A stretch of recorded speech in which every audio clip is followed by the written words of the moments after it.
Hi! Here I am back, but this time with Dislyte.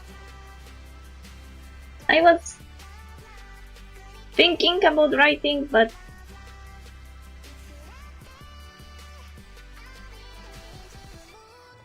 I didn't know if I will have any flow today. I didn't want to waste 3 hours sitting and thinking, what should I write next? So you know, I just decided to make it a week of catching up with various gacha I'm playing. So today is the last gacha to catch up with. I made progress on the points for Dislyte, so we will be able to do some story today. But also I need to engage with the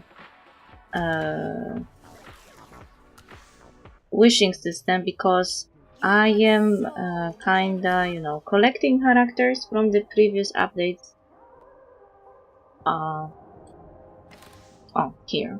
I am collecting characters from events that I didn't do.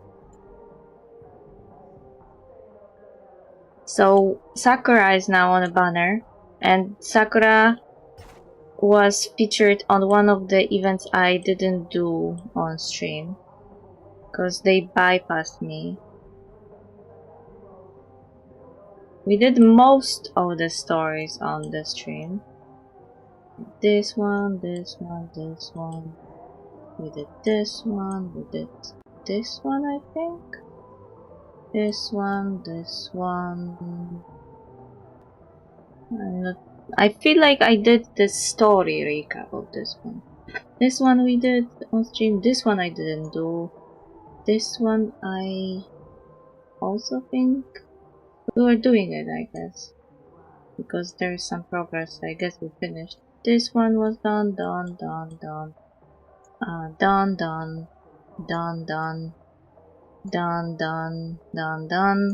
So Sakura, this guy, this person, and this are left. I wanted to do them in chronological fashion, so I also got this guy last time, and last boyfriend, because I wanted to unlock his story as well, so we can do those stories later in chronological fashion. Oh, speaking of which, I didn't think last time when we lost access to the event because there was a point gatekeeper that we could actually do some stories that I have on the track.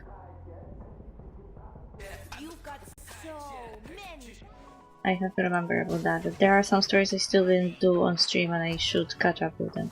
But I wanted to do something on the banner because I am really close to getting 100 wish stones. So whoever we get will be rich enough to get Sakura. And from what I remember, Sakura is actually kinda useful character. Show me!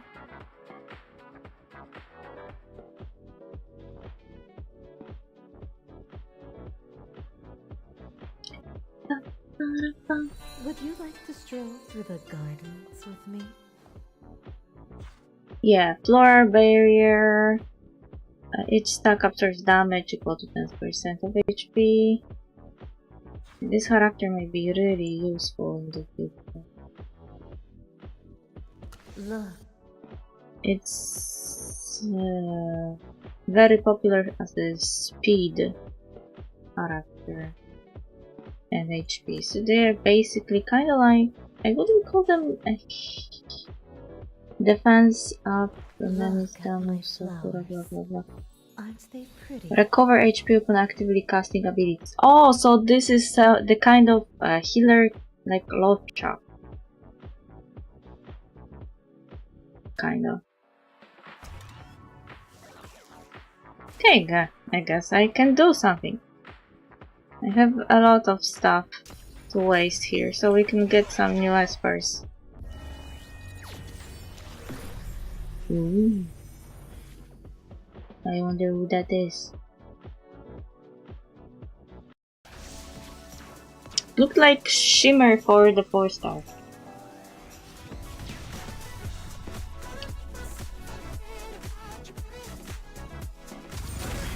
Mona.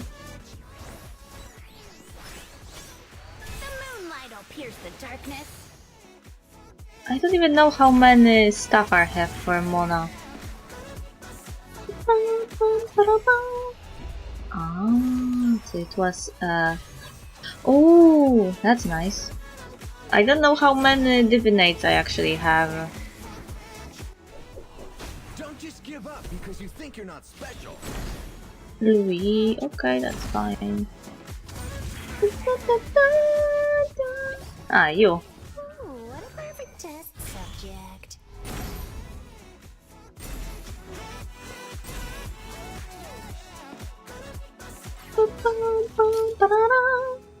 So we got Divinate for Laura. That's cool. I think my Laura doesn't have Divinate.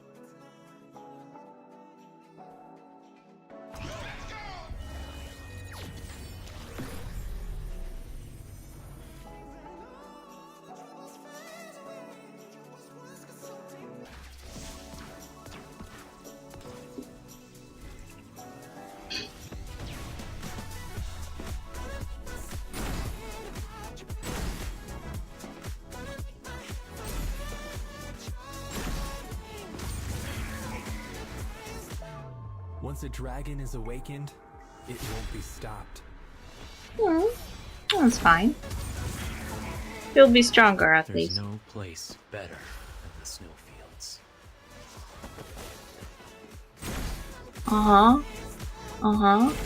Ready?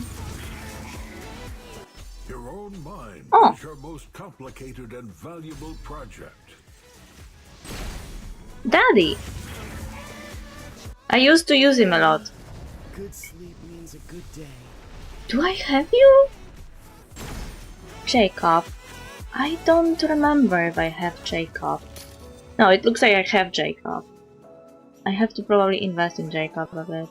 Because he is useful in some situations.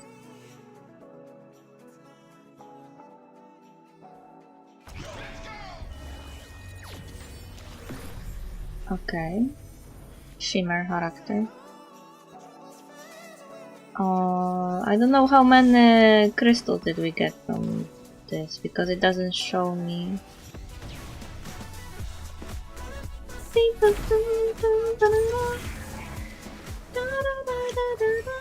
Oh, Dislyte.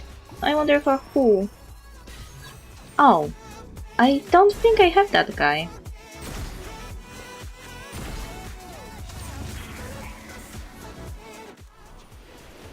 Oh, babe. I didn't use her a very long time. But I won't say no to a bit more strength. This is... Oh, it's you. I recently invested in her. Word is just gossip. So that's good. She's stronger now. Okay, let's see how many did I get from this. Okay, so I need 2 more to get Sakura.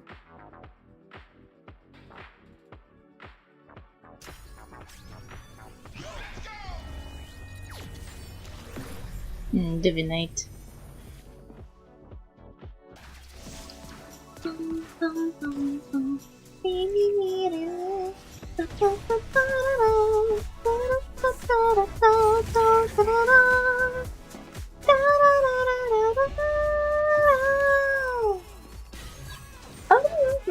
That's cool. I have this character. She's on level 1, but maybe I'll invest in them. True Beauty. That's cool. That's cool. That's great, actually. For Chloe.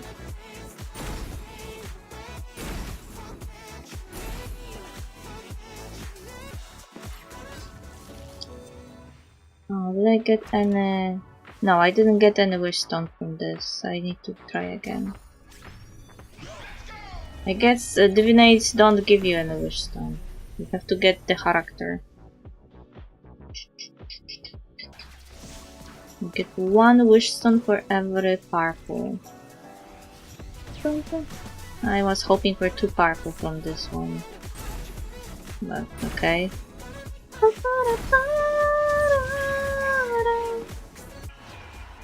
Oh, it's you! I didn't have an occasion to use her in any battle yet. Unless I didn't have her, I don't remember. No, I have her.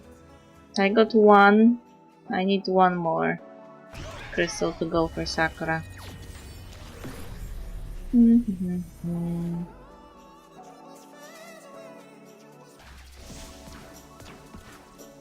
Oh, now I got so many.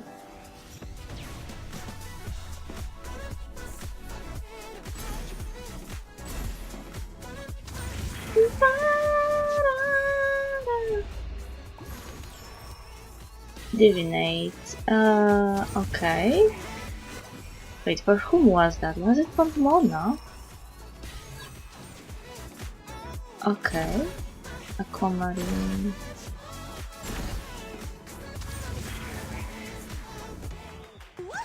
Oh.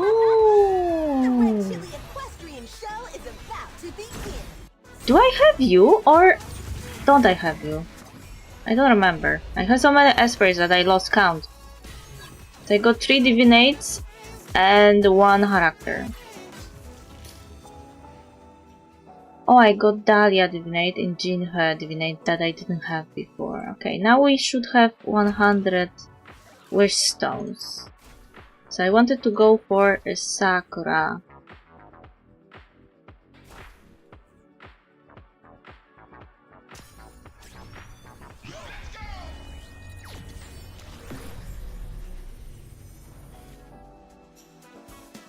All things wither and die, while I remain flawless. Okay. Oh, they even have like a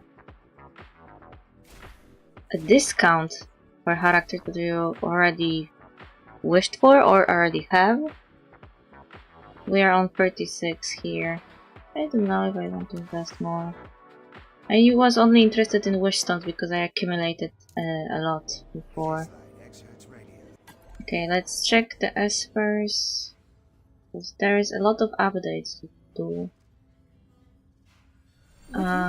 Maybe I will have enough stuff to put. Oh, didn't know I had this.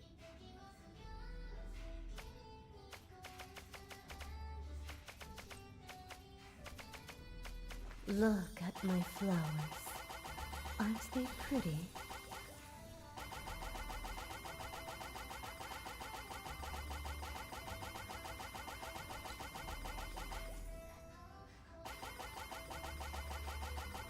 Look at my flowers. Aren't they pretty? I don't want to waste the higher level thingies. I didn't even know that I have 5-star thing for leveling up. Look at my flowers. But I Aren't they can't pretty? put essential Sakura. Because I don't have enough of those thingies for upgrade. Also have to get them somewhere. This is my bane of my existence. Look at my flowers. I only have Aren't they 2 of pretty? those and 24 of those. But from 24 of those I only can make 4. I lack a bit to level up Look further. at my flowers. Aren't they? At least to...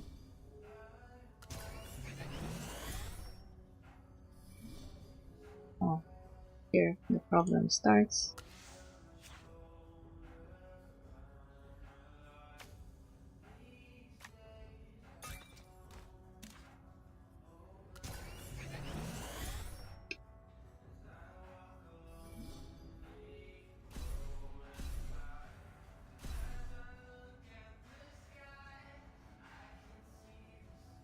Were I actually keeping those for someone else? I don't think so. In fact, no. Plunder and distraction. Those are my. Only plunder and distraction. Anyone in the Only destruction. Fashion is not just about aesthetics, but attitude.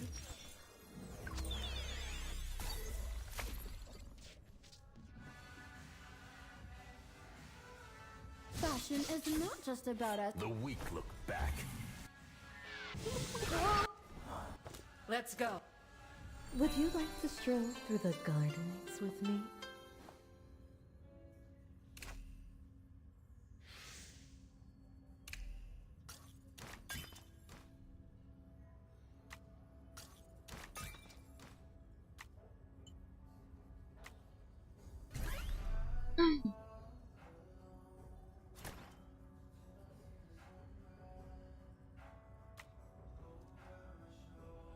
Would you like to stroll through the gardens with me?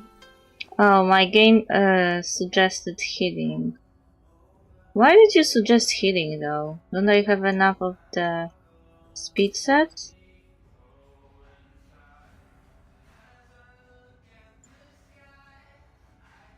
Why not speed? I want you for...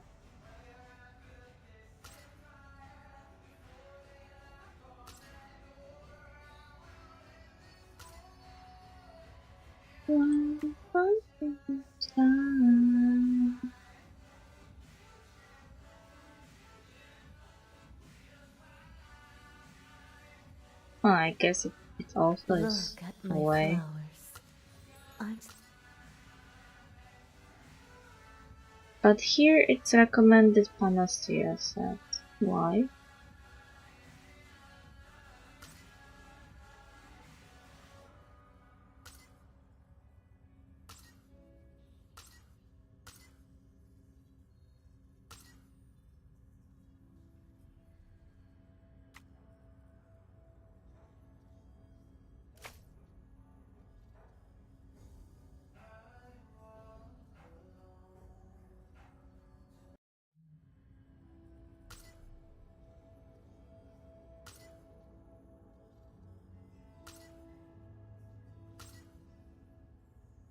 No good stats here. Defense, resist.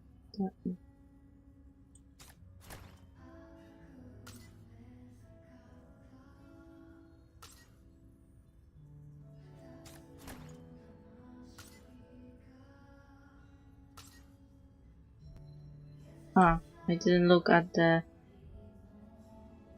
Are those the fixed ones? Damage, attack, HP bonus, HP bonus,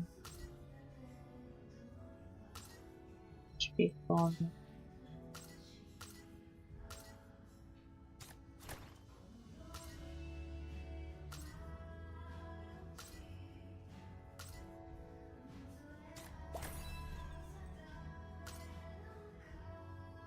Why that set is recommended?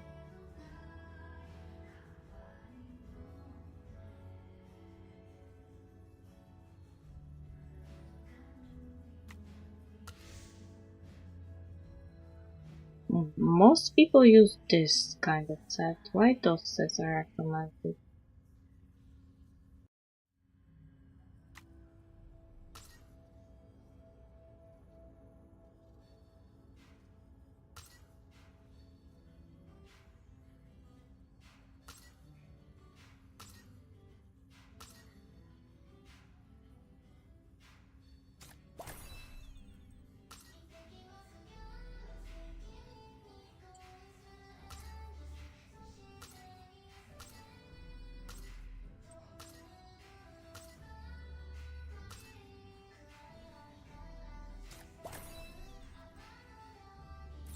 Look at my flowers. Aren't they pretty? Oh, I wasn't able to level them up.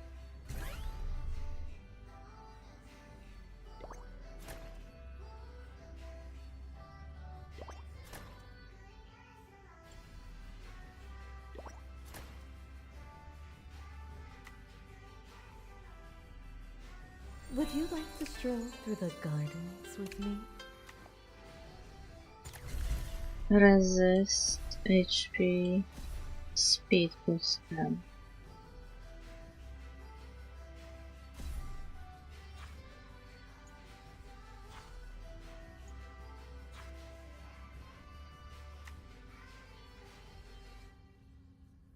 Okay, never mind.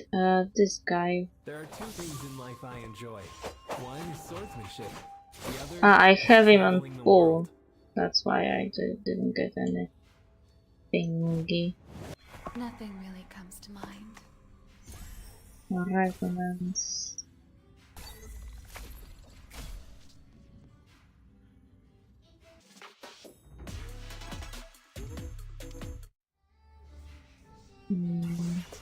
Want to hear a story? Only silly room. What is it? Ah, Laura got divinate. Leave it to me.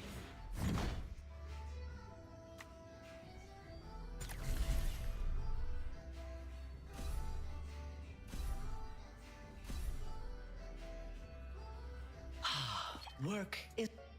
When I was young, my mom used to Ah, play and me she a song got on her an banjo. upgrade here. I have so many espers and not enough resources When I was young, to raise all of them properly. if I This is not the time nor place for childish games.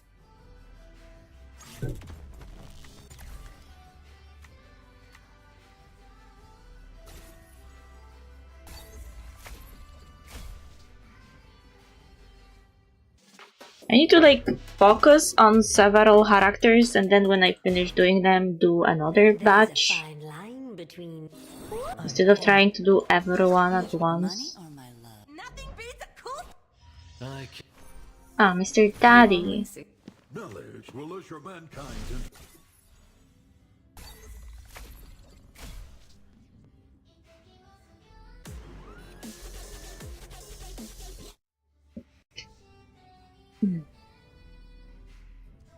You only see. the flower seed, We're here to do. Love or the fear of. what would you like me to cover? Ah, this guy. flowers in the snowfields are blooming. He got his resonance. Removes freeze from target. That's interesting. Oh, and this guy. This guy got... Oh, I got a lot of those. This guy. I forgot about you, I'm sorry. Easy. Just me? Or did I get... Yes! This ball was my whole world. Now the whole world is in.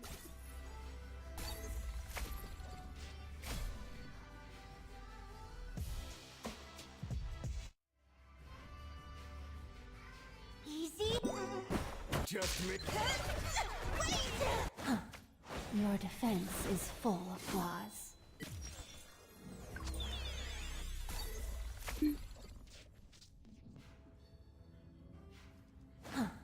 Your defense is.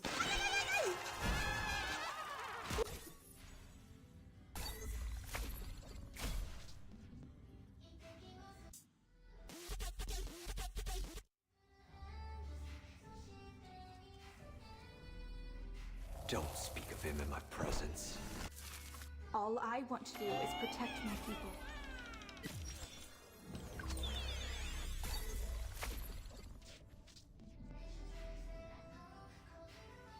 All I want to do is protect my people.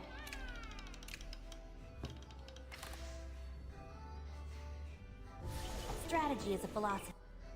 Intrigued by my research?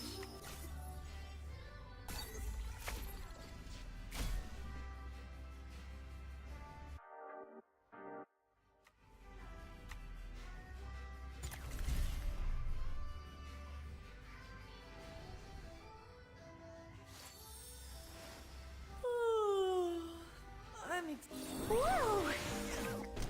Humanity needs to work together against Plunder and distraction. the weak. Look back. The strong. Would you like to stroll through the Ready to go. Don't underestimate me. When I Hmm. Gotta take an arrow to. You got the resonate.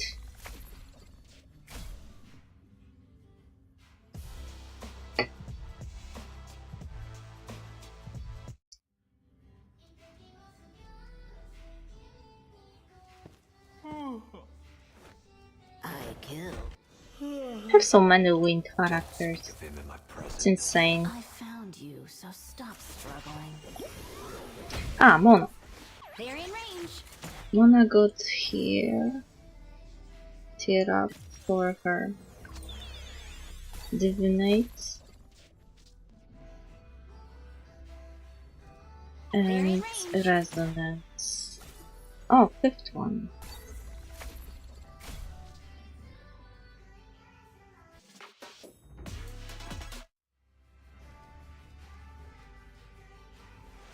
Men are so heartless. Okay, I think that was everyone. You're listening to Dislyte X Hertz Radio. That was everyone. Now I need to check the reward for pulling.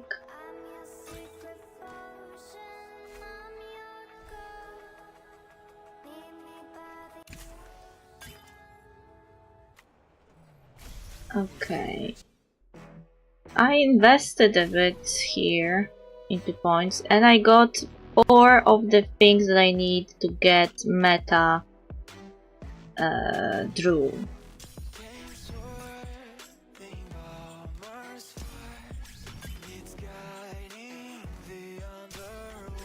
But I don't have luck recently. I need 4 more. It's good that there is like 30 days left. Anyway. Story. Let's go back to story. Last time we were doing Ramses' Revenge and then we got capped. So this time I invested a bit into the points and went full 10,000 so we wouldn't get capped so easily.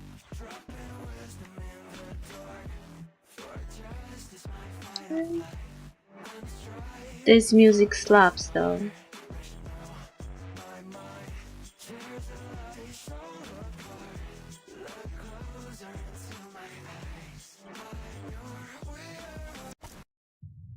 Debia, House Ramses Cemetery. Drew feels most relieved on the anniversary of Latif's death. The anniversary marks that he has upheld his promise in the past year and his continued confidence in his ability to protect Ollie in the next. How are you, Master Latif? Apologies for not coming sooner. Master Ollie has been busy working to revive House Ramses. We have only just finished our work. Ollie remains silent behind him. Master Ollie? Drew turns around, but Ollie is nowhere to be seen. In the dark of the night, mist shrouds the branches, blurring their silhouettes. Raindrops patter against the tombstones, whispering like the murmurs of the departed. Who rests here, Drew? My master Latif and his wife Zahra. But there is another. Another? Drew realizes that there shouldn't be anyone else in the cemetery. He looks back at Latif's grave, searching for the source of the voice. A shadowy figure stands in front of the tree line behind the grave. Blood seeps from his chest, painting the marble steps red. Master Latif! Can I trust you to keep your promise, Drew? Why, Master Latif? I have upheld my oath all this time. You swore to protect me, but you failed. You stood before my grave and promised to protect my son, yet you failed again. Look behind you. Drew turns around in confusion only to meet a pair of empty eyes.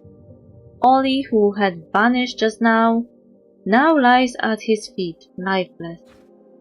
A bullet has pierced his chest, leaving a tiny but deep hole. Blood seeps from the wound, darkening as it mixes with the rain, mixing with Latif's blood and surrounding Drew. Master Ollie! Master Ollie! No, we came together. I was just talking to you. No, this isn't happening. Why didn't you protect Ollie? He was my only child, the last hope of House Ramses. I'm disappointed in you, Drew. No, Master Latif, let me explain. Debia resident house. Drew yolks up in bed and realizes that it was just a nightmare. I'm having nightmares again? I must keep Master Ollie out of harm's way. The gangs are unpredictable. Master Ollie will be in grave danger if someone with ill intentions has infiltrated one of them. Having made up his mind, Drew heads out in the dead of night for the gang territories. Outside Greywater, Claw's hideout. As the sun rises, Drew realizes he has spent the entire night investigating. He has looked into most of the gangs and found nothing unusual. A nearby gang, known as the Claws, is the last potential threat to Ollie. Just as Drew starts to let his guard down, 2 people in the hideout suddenly stand up and quietly walk toward a secluded area. They seem suspicious. I should follow them. Drew stays low and follows them, keeping his steps light to avoid detection. The two do not notice Drew hiding behind a dune. They check their surroundings and begin whispering. So the job you told me about, are we doing it or not? Of course we are. The Shadows are a generous bunch. They paid this much up front, didn't even haggle. The Shadows? How much? It must be hella dangerous if they're paying that much. No point in getting rich if you don't live to spend it. Don't chicken out now, we have got it all set up. The kids got a duel arranged with the boss, right? When the time comes, you'll be laying in wait nearby, and when he least expects it, bang, haha. Do the job right, and you will get your cut. The Shadows plan to assassinate Master Oli! I need to warn him immediately. Having heard enough, Drew rushes toward Oli's makeshift camp.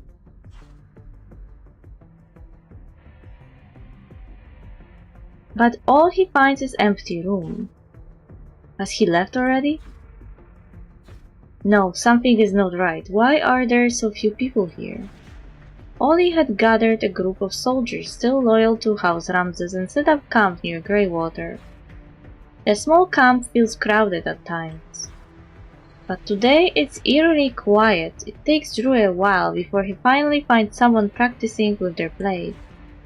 Mr. Drew! Have you seen Master Oli? Master Oli? Seeing the man stammer and avoid eye contact, a deep sense of unease grips Drew as he raises his voice. Where is he? I can't. Fine, I'll tell you. Master Oli has a duel arranged with a gang called the Claws. He left for it 2 hours ago. What? I didn't want to keep it from you, but Master Oli ordered us not to tell you.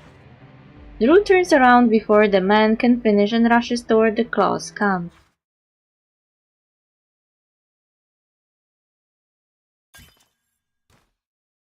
Poor baby. Until the last breath. Grains of sand fill the sky under the influence of divine power, swirling between ruins and cliffside crevices. Drew arrives at the Claws camp and witnesses the following scene. Let's go, boss, get him! Let's show this pampered rich kid how real men fight. Have they started already? Drew looks in the direction of the crude shouts and sees Oli locked in combat with the gang leader in the middle of an empty square. Master Oli is a proper soldier now. While it appears to be an even match to the untrained eye, Drew sees at a glance that Oli holds a clear advantage. In all his years away from home, Oli has shed all unnecessary flourishes from his style, every move now precise and ruthless. If not for their schemes, Master Oli might actually be able to defeat all the gangs with sheer strength. But alas, Debia is a battlefield of cunning and deceit. It does not take long before Oli pins the leader of the Claws to the ground. The swirling sun settles as the jeering crowd falls silent. The duel has come to a sudden halt. Drew sees it, the barrel of a rifle slowly rising atop the cliff. Watch out, Master Oli! Protect Master Oli at all costs. It has become an instinct etched in his mind. He does not hesitate or give it any thought. The only thing Drew has to do in this instant is to outrun the bullet. Can he do that? That's not so simple! You want to outrun the bullet? Fortunately, he gets there just in time before the shooter can squeeze the trigger. Phew, I made it. Drew! I'm fine, Master Oli. Searing pain spreads through his body. Staggering back a few steps, Drew barely manages to stay on his feet. He looks down and sees a pool of blood on the sand, its crimson hue glaring under the blazing sun. But he feels only relief, for this time he's the one hit. No, you're not. You have been shot. Who was it? Drew snaps back to focus. He looks up, searching for the assassin. The shooter, thrown off by Drew's interference, scrambles to re-aim. Drew's vision blurs, but the rifle and the finger on the trigger remain painfully clear in his sight. As blood seeps from his wound, Drew starts to fade out of consciousness. Memories of pain resurface one by one. He recalls the afternoon his master was killed, the scent of blood mingling with the aroma of tea. He remembers last night's dream, Latif's disappointment and anger. He sees Master Oli's corpse, blood soaking into the dirt, and the fatal wound in his chest. Take care now, Master Oli! Divine power surges forth, fueled by sheer will, driving Drew to fulfill his promise. He charges straight at the assassin, grabs her by the collar, and hurls both of them off the cliff. Are you mad? Let go! Let go! Ah! Drew sees himself falling, but the wind gently cradles him as if he has sprouted wings. He feels as light as bird, his heart weightless like a feather. The pain, the regret gone without a trace. I fulfilled my promise. Drew falls to the ground, knowing that Oli is safe at last.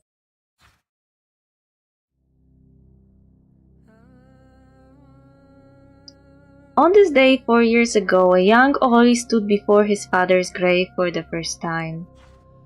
It was a day of relentless rain. Dad, Mom, I'm all alone now. Drew opens his mouth to offer words of comfort, but none come out. He lifts his head, gazing at the silent tombstone. Rain and tears run down his cheek. I'm still here, Master Oli. Drew remembers vividly. Oli stood there sobbing, trembling, trying his hardest not to make a sound. I swear that I will dedicate my life to protecting you. Too long have I longed for death. When the time comes, I shall embrace it. I have no regrets, not anymore. Jesus Christ.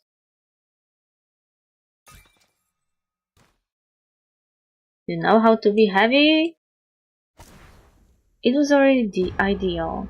That's right. Give up your life for your noble cause. Your resolve to meet your demise is just the nourishment I need. Withering Miracle, Liminal Space. As Drew's life force fades, his consciousness plunges into eternal darkness. His body, however, remains intact, floating within the Withering Miracle. He lies there unconscious, his eyes shut. There is not a wound to be seen on his body. His clothes are spotless and untouched. If Lapis were here, she would recognize the others floating in the chamber, the missing members of the shadows. Divine power flows from their bodies into a massive translucent egg suspended in the air. Tethered by tendrils of divine power, the egg siphons the life force of the espers, nurturing the creature growing within. Tum tum. Drew's divine power is pure and immense, acting like a midwife's touch, tapping against the thinning shell. Loop-doop, loop-doop. The rhythmic heartbeat heralds its birth. The entire miracle trembles in response. The creature curled up within the reborn Benu Heron emerges from the shell. It spreads its wings, casting a vast shadow that nearly engulfs the entire chamber. It lifts its head, extends its sharp beak, and lets out a piercing screech toward the sky, as if it is proclaiming its rebirth or unleashing its insatiable thirst for slaughter. As the Benu Heron is reborn, a rift tears open in the ceiling. The Benu Heron lets out an ecstatic cry, rapidly flapping its wings as it takes flight toward the rift. In its wake of unchecked slaughter, screams and wails echoed to the miracle as the shadow of death spread. Not long after, Gyret. Raven receives a call from the Debia Marshal's Bureau. This the Esper Union? We have an emergency at the Withering Miracle. A monster just flew out of it. What? I've never seen anything like it. Such power. It's killing indiscriminately. We managed to get its attention and keep it near the miracle, but we won't be able to contain it for long. We have people stationed in Debia. I will send them to assist. I'll also dispatch reinforcements from Gyret. They will be there as fast as possible. Thank you so much. Do you have images of the monster? Yes, I'll send them over now. Good, let's keep in contact. After hanging up, Raven frowns deeply. Drew's reports on the Withering Miracle do not mention such a creature, and I can't reach him.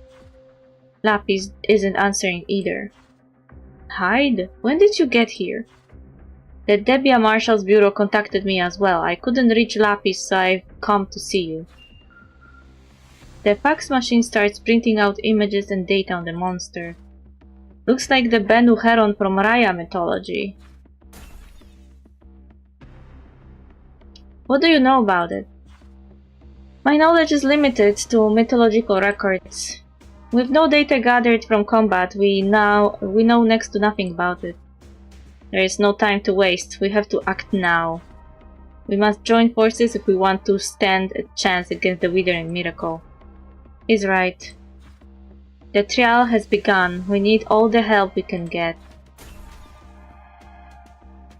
Feng Nuxi steps into the conference room, glancing at the anxious Hyde before turning to Raven. Luo Yan's not coming, but he asked me to relay his opinion. He agrees to work with the shadows. Please give him my thanks for putting aside past grudges. Drew and Lapis are MIA, and a new monster has emerged from the Withering Miracle. I will lead a team to Debia. What about you, Raven? I'm going to put together a team as well. See you in Debia. I wonder if Drew will have like superhero entrance with his new form. Because he will definitely conquer the trial. That's for sure.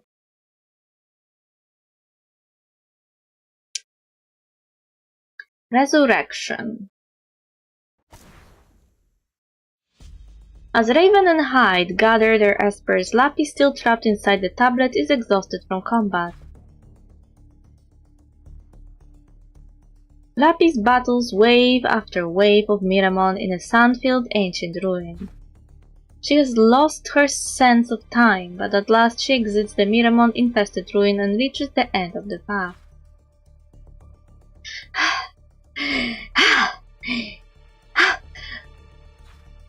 But the path ends here. Did I miss anything? Lapis paces through the sand before stopping in front of a stone wall. Deep in thought, she closes her eyes. Perhaps too focused, Lapis fails to notice the person behind her watching intently. The Shadow Decree again. Covered in wounds, Oli barely makes it out. He too is on his last legs. Nonetheless, driven by vengeance, he charges forward. Who? Lapis dodges the strike from behind. You're the heir of House Ramses. What are you doing here? I could ask the same of you. Where are we? It must be quite important to you that it warrants the regional director of the Shadow Decree to come here herself. Looks like we don't need introductions. How does the saying go? Your enemies know you better than your friends ever will. I'm not your enemy. I've reached an agreement with with Mr. Drew. We came here as a team to investigate the Withering Miracle. Whether you believe me or not, I'm not going to jeopardize the alliance between the Esper Union and the Shadows by fighting you. Oli recalls the letter he received from Badrun. Debia Street. Drew was seen with someone from the Shadows? Nonsense! Mr. Badrun said he saw it with his own eyes. He also said the woman Drew met is the newly appointed regional director of the Shadows. She arrived just a month ago. Interesting. The people responsible for murdering Master Latif have also left Debia for some reason. This woman arrived shortly after. Where did Badrun see them? Just outside the city. There was no conflict. They traveled toward the Withering Miracle together. I need to see it for myself.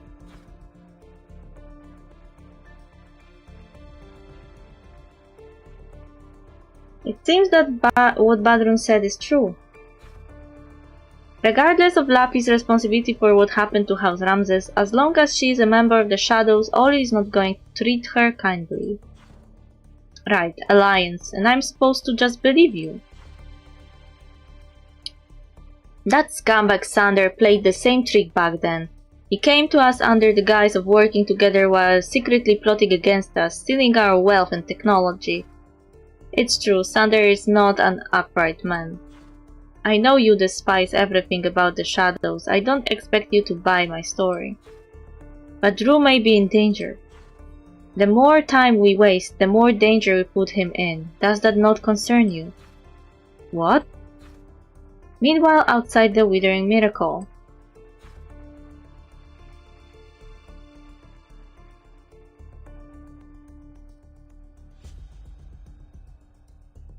Aboard the helicopter, Raven and her team arrive in the restricted zone outside the Withering Miracle.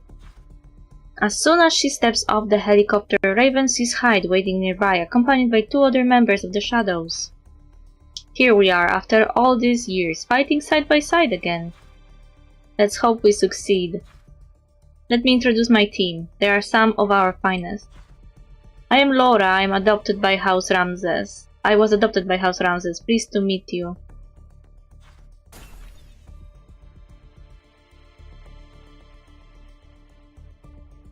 Don't worry about Drew. He will make it through. I have faith in his and Lapi's abilities. Laura nods indifferently. And this is Liling.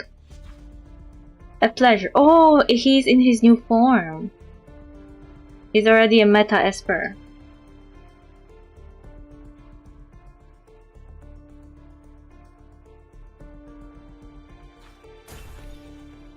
Liling, Meta Nezha. Nezha? I think it's how it's pronounced, but I am not sure. This is my first time meeting a Meta Esper. The meeting is as awkward as Hyde expected. He does not show any frustration and gestures at the 2 Espers behind him. Longmian and Jacob, they're with me. Wake up, Jacob. Oh, so this guy is from Shadow Degree. Ah, it's so hot, I'm parched. Longmian, make me some ice cubes to quench my thirst. Are you using your colic to make you ice water? The audacity. Jormungand. As they speak, a sharp piercing screech erupts from a distance. The Benu Heron soars over the sands, diving straight toward them. Prepare for battle!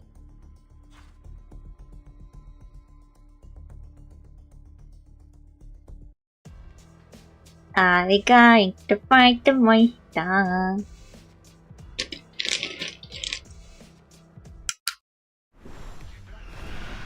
Oh.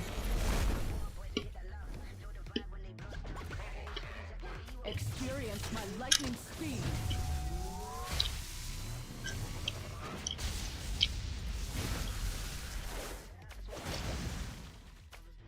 Who woke me up? Return to the void.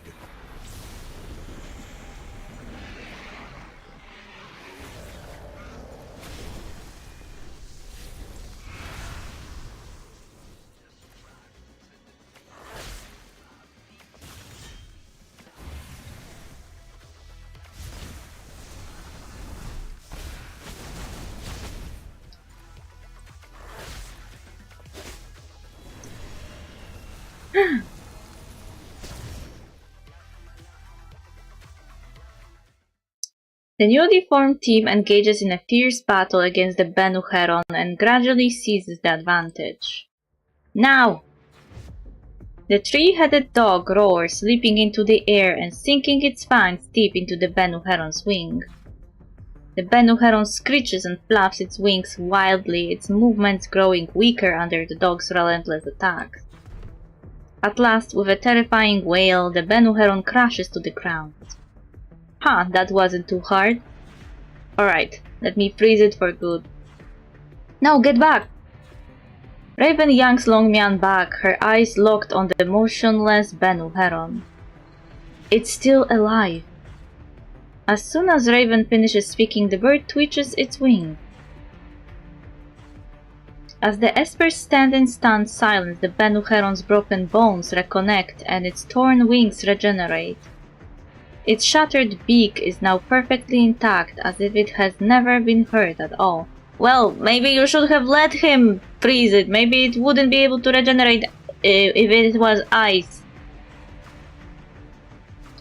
Flapping its wings, it soars into the sky once more. The Bennu Heron resurrected. Watch out! Here it comes again! Even now, the Bennu Heron stands no chance against the combined forces of the Esper Union and the Shadows. But its ability to resurrect is something they have never dealt with before. No matter how many times they finish off the bird, it just keeps coming back to life. I'm exhausted. Damn it, why won't it freeze? Ah, so you can't freeze it. We can't let it wear us down like this. Sloan, since when are you here? In the heat of battle, Raven suddenly stops moving, frowning as if deep in thought. Raven? Have you noticed that the patterns of Bennu Heron's attacks keep changing?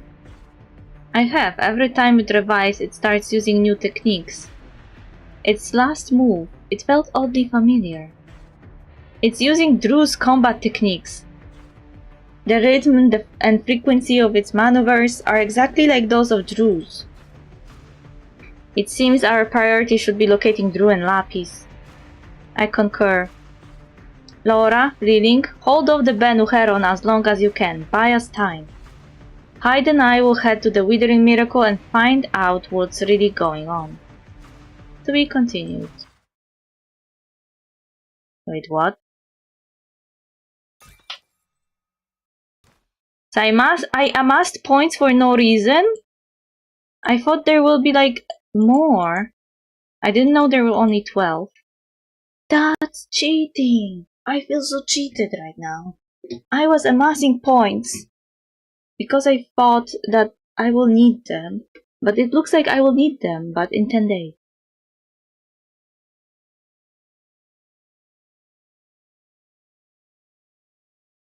Okay, I guess I should check.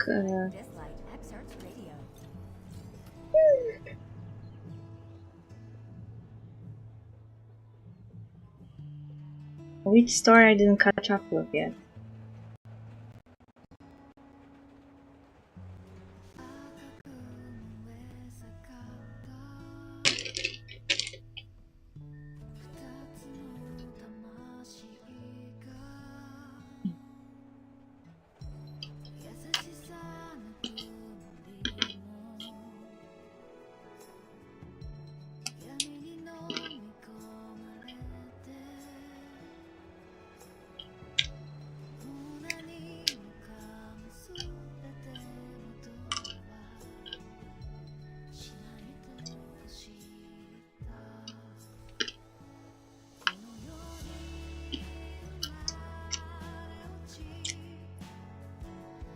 This is already a third time when Dislyte is making fun of me.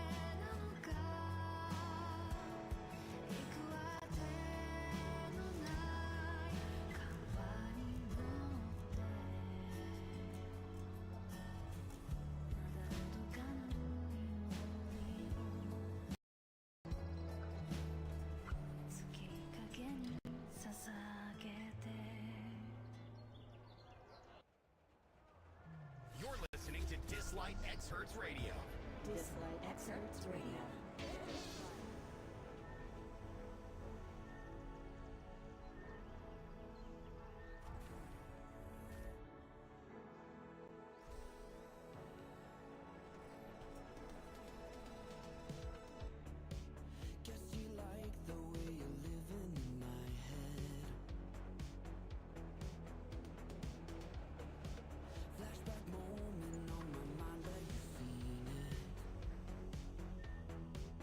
Oh,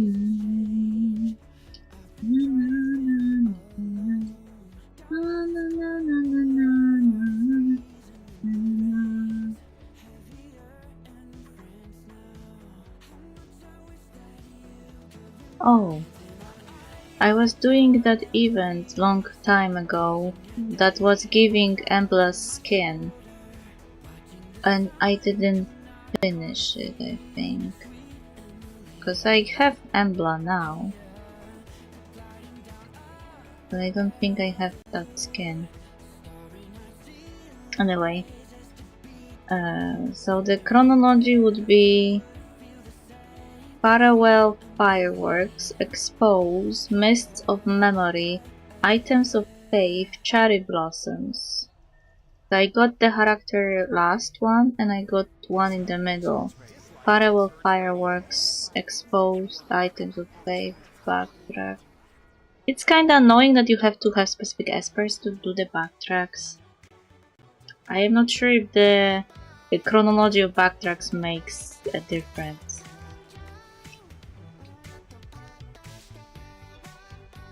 You've got so many bounty tasks waiting. Go handle them. But we can do the backtrack of this. Mists of Memory.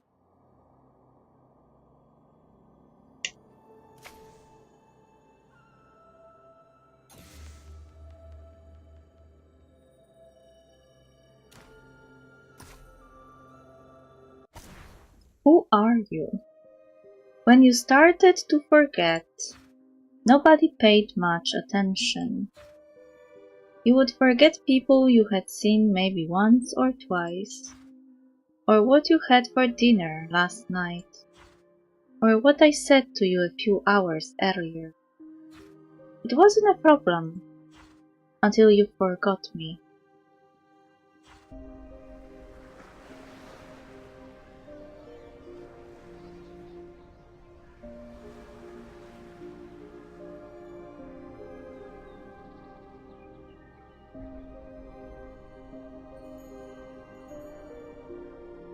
Who are you again? Hidden Lab Tankton.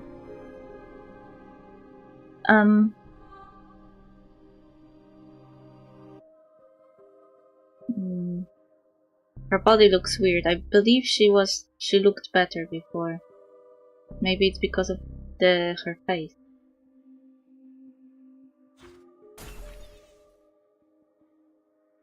Embla Emir.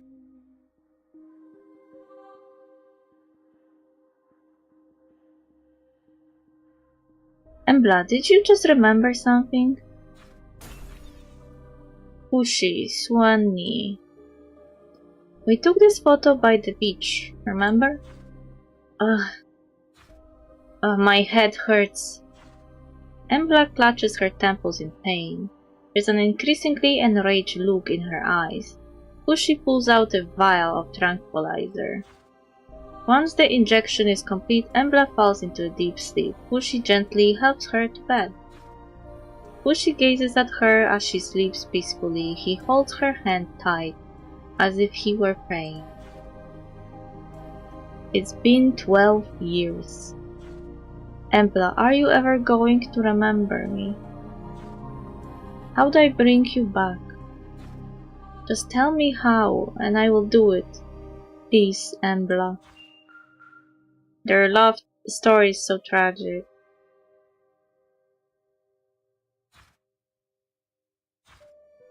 The alarm interrupts Fushi's thoughts. On the monitor, a furtive shadow catches his eye. Fumitsuki. Looks like we have a mouse problem.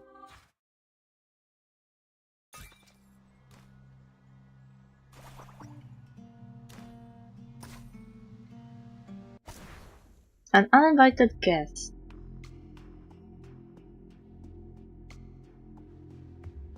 I guess Exposed storyline is related to this one, because Exposed is just before this one.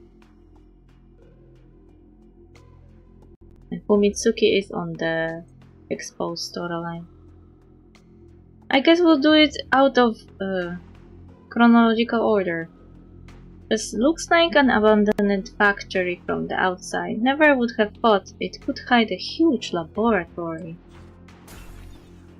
Kaguya Hime, expert from Tankton, investigating the border garrison attacks. It's kinda creepy. Is Fushi even here? Come on, Fumitsuki, you can do this. You're an award-winning journalist. You have uncovered the truth behind countless urban legends.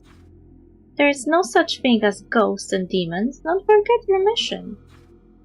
Fumitsuki slaps her own face, completely oblivious to the figure standing behind her. I recommend you leave immediately. Ah! A ghost! Fumitsuki turns around to see a familiar figure standing in the mist. Fushi, so you're here after all. You didn't see anything just now. There's no scoop waiting to be uncovered here. Go home. Wait, I came to ask for your help. I was hoping you could treat Dr. Yuki. He was exposed to divine waves for too long. He has been in a coma for years. There's nothing I can do. You're the person who knows most about Esper's sync rates in all of Tankton. And you're the only ones researching the transformation reversal drugs that stand the best chance of treating him. Please, you're the only person who can help. Also, they're researching transformation reversal drugs. Maybe he was wishing for Embla to lose her powers because he thought she will gain her memories back.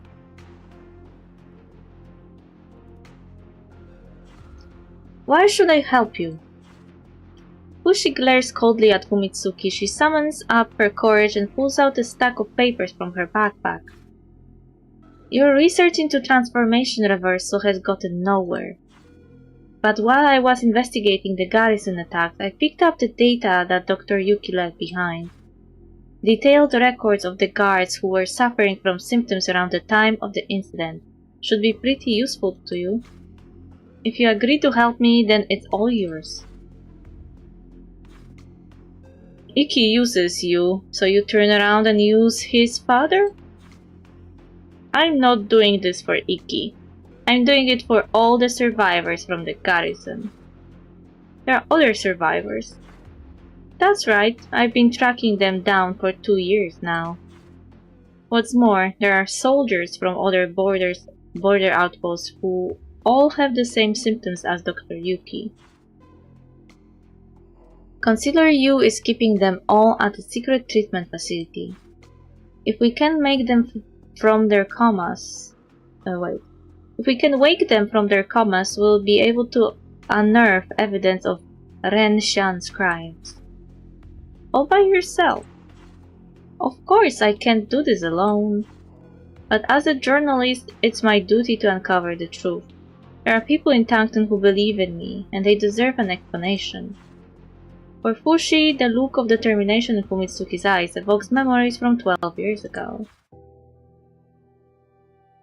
I really want to know the progress of our research. I still have a lot of work to do. Now I am 3 days behind. You're punishing yourself too hard, conducting field research and then doing lab research when you get back. Of course, as one of the Esper 7, I have to live up to everyone's expectations. I can help you. Fumitsuki looks up, joyfully surprised. Really? Oh, thank you so much. But your data alone won't be enough. I'll need samples from the Miracle too. I've placed scientific equipment around the Chaos Miracle to help me gather the samples, but it's become a lot more dangerous around there recently.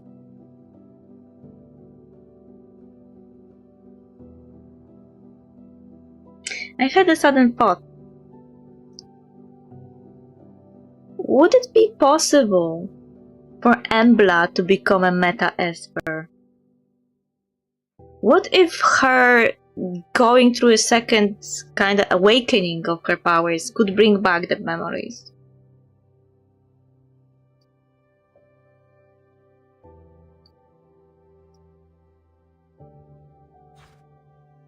For safety's sake, I need you to come with me to retrieve the equipment. No problem. Lab, Fushi's room. After seeing Fumitsuki off, Fushi leaves through some of the papers she gave him, then throws them to one side. No one's more brazen than a cheat. Screw it, I suppose it gives me something to do. Besides, I haven't had any new test subjects in some time. The survivors at that treatment facility would be perfect for my experiments. Embla, just wait a little bit longer. That guy went deep to bad guy territory. Embla. The next day. A lab somewhere in Tankton. If you're ready, then let's go. Wait, just let me check if I've forgotten anything. I'm coming with you. Is that Embla of the Esper 7? I thought she disappeared over a decade ago. What is she doing here? Fumitsuki glares at Fushi with suspicion, while he looks nervously at Embla. Embla, how are you feeling? Any headaches? Nausea? I'm fine. Why do you ask? Really? You don't want to go back and rest for a while? You don't want me to come? No, that's not what I meant. Alright, let's go. Several hours later. That journalist is not privy to their lover drama.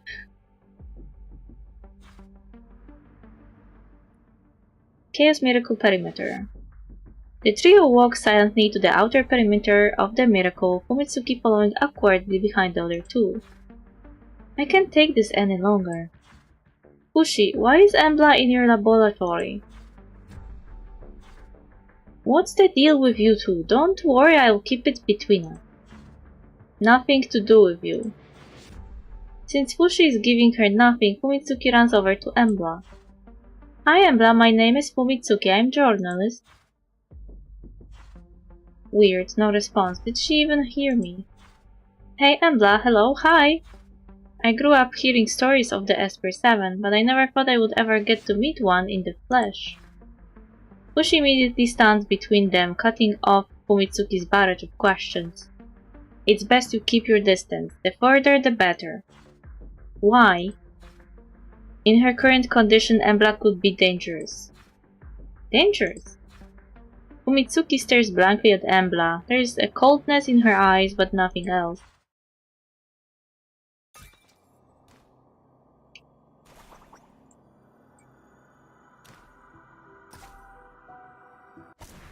Sync rate.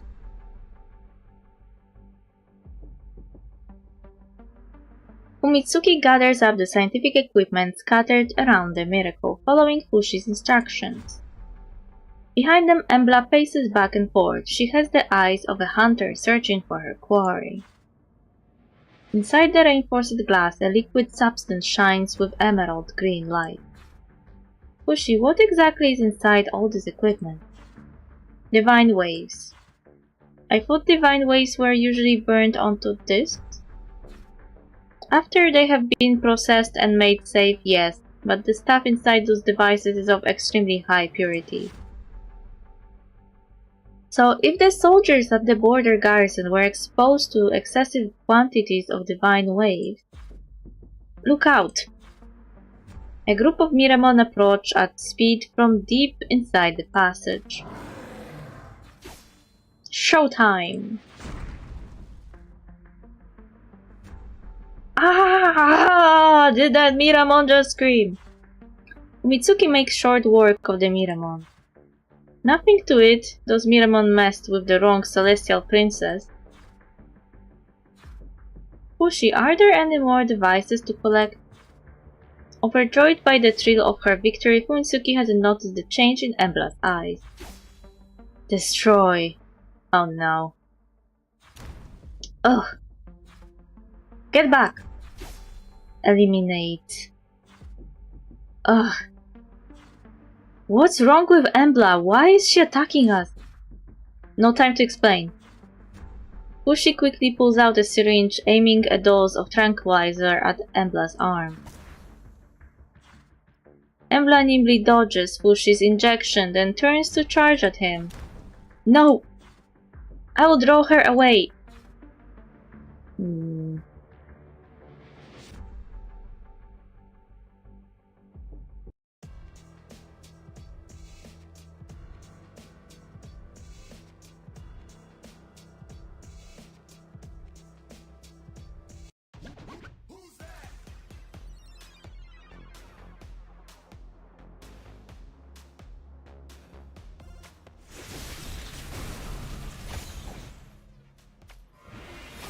You call that magic?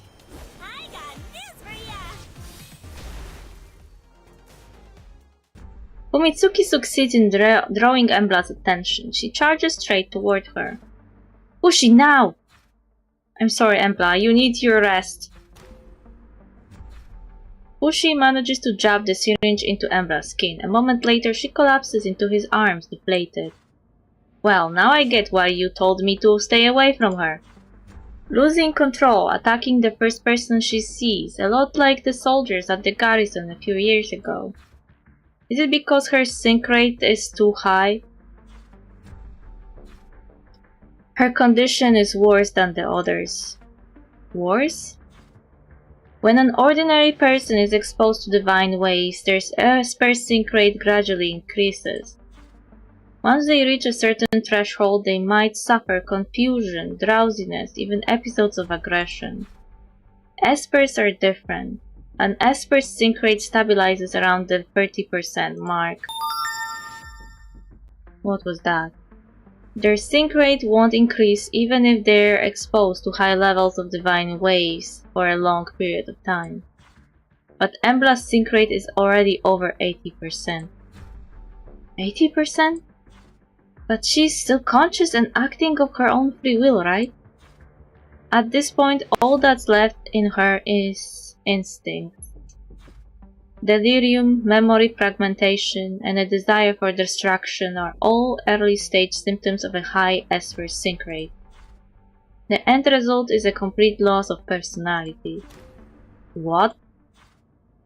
So Embla, she has forgotten everything about her past. As Fushi carries the unconscious Embla out of the miracle, Fumitsuki follows behind them and stands silent.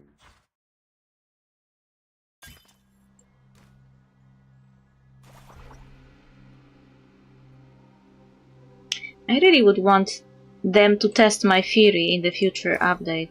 Maybe going through the trial would help Embla, but if she doesn't remember anything, she could have failed the trial and become a Miraman instead. She's not in the right mind to fulfill the trial's conditions. But at the same time, it could have been maybe her only hope to stabilize her sync rate back.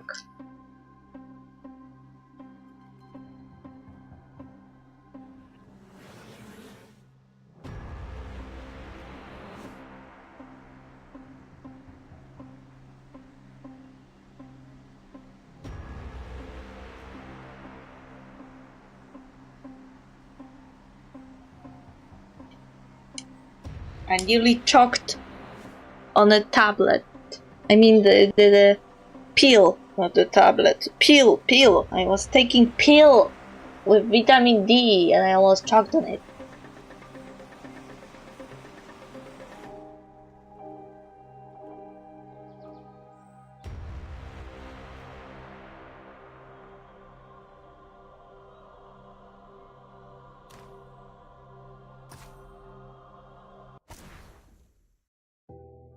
A lab somewhere in Tankton. Embla, are you alright? Are you in any pain? I have a headache. Weren't you going to the miracle? Not today. You're misremembering things. Oh. As Fushi continues his examination of Embla, Fumitsuki looks at the picture by the side of the bed. A picture of Embla, Who is the guy beside her? Looking at the date on the picture, this was about 12 years ago.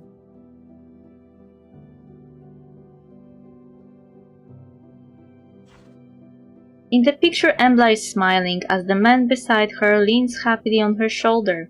The pair looks very much in love. Why does that man look familiar? Fumitsuki looks at the smiling man in the photo, then looks at Fushi as he sees to Embla. She suddenly realizes something. The guy in this photo. Is that Fushi? Don't make any sudden moves, you will agitate her. I'm sorry. As Fushi turns back, Fumitsuki summons the courage to quietly ask a question. So you and Embla were friends or lovers? How long ago did she lose her personality? Is that when you started your research into transformation reversal? That's not for you to know. I was curious about your relationship. I have all the data and samples I need. You can go now. Don't disturb us again. No, I want to stay here and help. You will just get in the way. You're working on a drug, and Embla's condition still isn't stable. If something happens, wouldn't it be better to have somebody around to help? Maybe I could help you bring back Embla's memories. It's no use. I've tried pretty much everything these past few years. Before Fushi can respond, Fumitsuki takes out a photo of her own and a notebook and rushes to Embla's side. We interrupt this program with breaking news from Tankton. In the dead of night, a young man, angered by a day of fruitless fishing by the Nulong River, snuck into a farmer's field to steal melons. Don't bother, it's no use. Embla, I've got a photo from back then too. Take a look. Take it easy, you're going to provoke her. Fumitsuki's news broadcast seems to have calmed Embla. On seeing this, Fushi lets her continue. 10 years ago. Back already, Embla? You wanna eat now or take a shower first? Fushi, does goat mean something different from what I thought? It's internet slang. Stands for greatest of all time. Oh, so I am now learning what it means. I always wondered.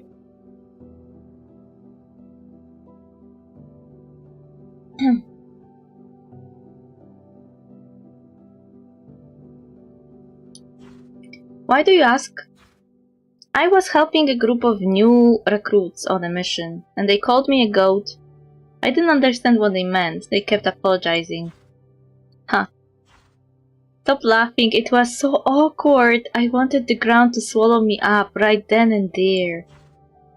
You know how busy I am with work. I don't have time to spend all day on the internet. That's where I come in.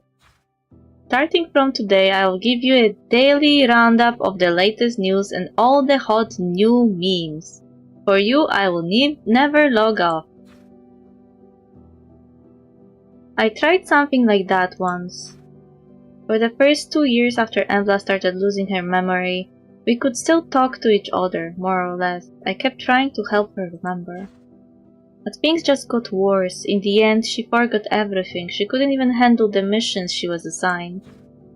I didn't want her to get agitated, so I kept her away from the outside world. Now the only person she talks to is me. Perhaps. As Fushi comes back to his senses, Fumitsuki finishes her news broadcast. So Embla, anything come to mind? Guess it's not that easy to bring back someone's memories. But Tankton wasn't built in a day. I'm sure we'll get somewhere if we keep trying. Let's call it a day. She's not one for entertainment gossip. Maybe a change of topic might help. Don't worry, I've got all sorts of stories here. Hold up! Does that mean you're going to let me stay? Fushi says nothing as he leads Embla out of the room.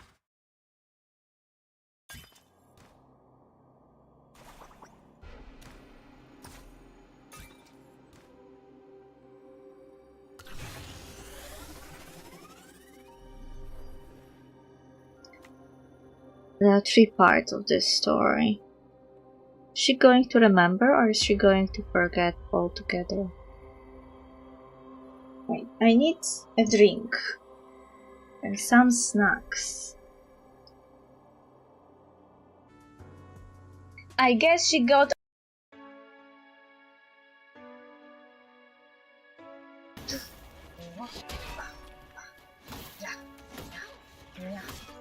meow meow meow.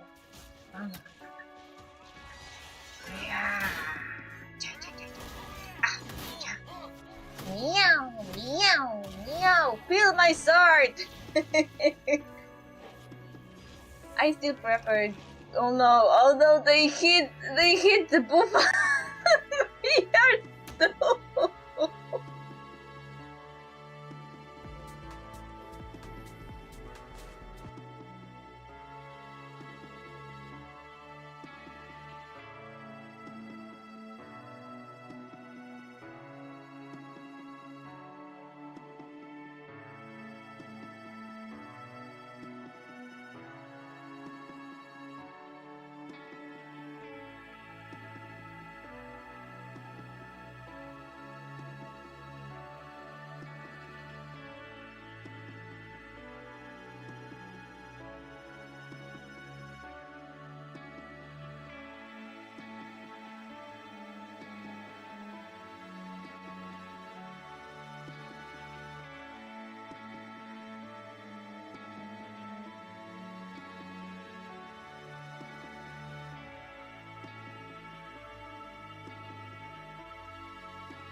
Why is the clip player not working?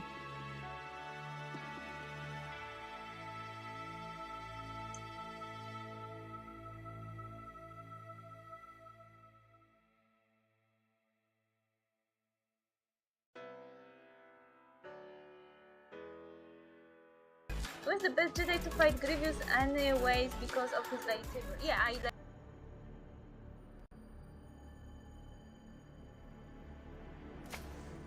Okay, distant past.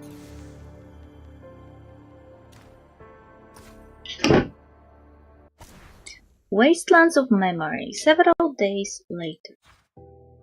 Lab. Research on the new treatment is almost complete.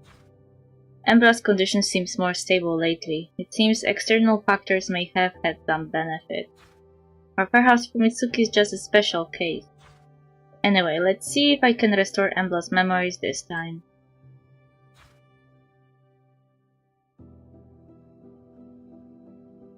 Embla sits calmly in a chair looking at the newspapers scattered across the table. Embla, I made some milk pudding. Want some? Yes. As the smooth, creamy milk pudding hits her taste buds, there's a flicker of joy in Embla's eyes.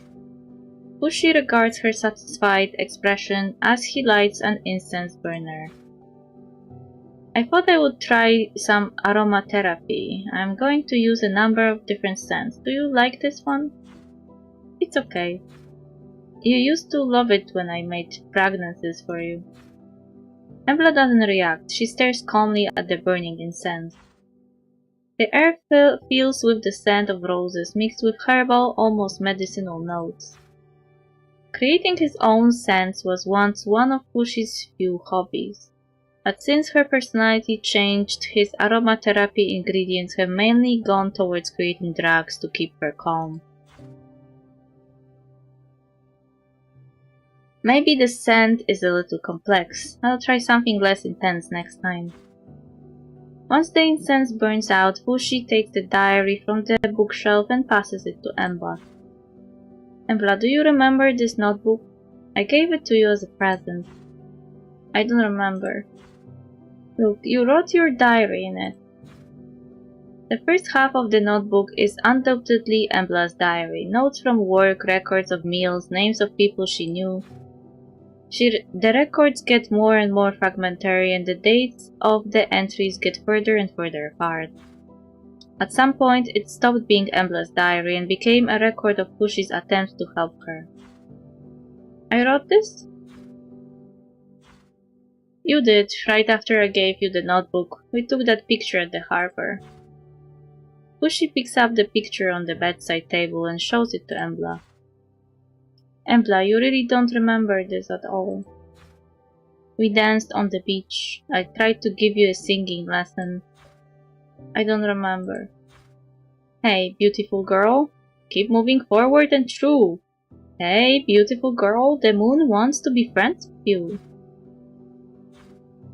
Embla sits to one side, aloof. The room echoes with Fushi's trained singing voice. Remind you of anything? I don't know what you're singing. Fushi sighs and puts the photo back in place. Nothing at all? No. Are these body's memories of the past that important to you? Never mind. If you can't remember anything now, it doesn't matter. But I won't stop trying until the Esper reversal experiments finally work. It's me, Fumitsuki! Come in. I got some new newspapers for Embla. There's some interesting reports on the miracles.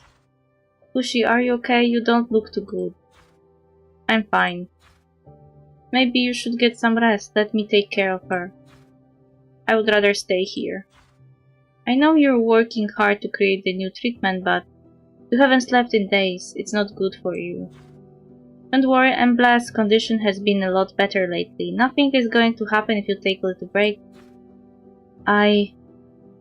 Fine.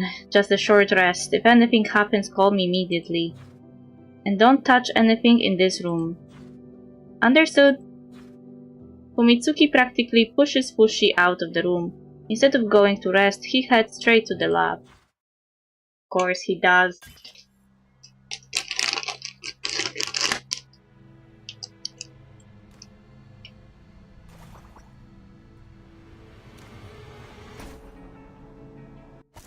Dilemma. Fumitsuki pulls out today's newspaper and begins reading confidently from the articles. There have been a number of disappearances in the Kush Desert in recent days. Reports suggest they may be the work of Espers. Citizens are urged to stay alert and avoid all non-essential travel to the area. Oh, let's try a different story. Narmer led the new scientific exploration team into the Withering Miracle yesterday. The team is expected to return in a week's time. 10 minutes later. No more. Fumitsuki scratches her head, embarrassed by Embla's sudden interjection. Yeah, the news is pretty boring today, right? I'll find something better tomorrow. I want milk pudding. Milk pudding? It should be in one of the cabinets. I don't remember which. No worries, I'll find it. Fumitsuki rolls up her sleeves and accidentally walks face first into the bookshelf. A diary falls to the floor. Today is mine and Fushi's first anniversary. I'll make sure to make good use of this notebook he gave me. Found some great milk pudding at the dessert shop by the beach. I'll have to bring Fushi with me next time. So you were lovers. Fumitsuki picks up the diary and returns it to the bookshelf. She riffles through all the cupboards but is unable to find milk pudding anywhere. Embla, are you sure you remembered right? It might be over there. Fumitsuki follows Embla's gaze to a small cupboard in the corner. In there, you sure? Doubtful, Fumitsuki opens the cabinet. There is no milk pudding, but there is a pile of document folders, each one bearing the name of a different place. Tabaton, Rashina, all pretty far from Debia. What's Fushi doing in places like that? Fumitsuki leaves through the papers and stumbles across something that shocks her to her core. Is this data on human test subjects? Not just ordinary people, but espers too, but it looks like all the experiments failed. But Fushi has been performing experiments like this for years? An uneasy feeling descends upon Fumitsuki. At the bottom of the pile of documents, she finds a number of letters and receipts. They are all from the past few years.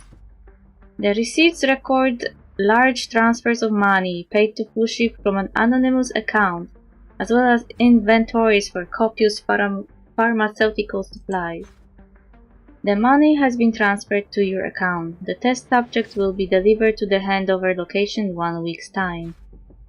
Please remember to submit regularly scheduled reports and keep us updated on any progress made in reversal experiments.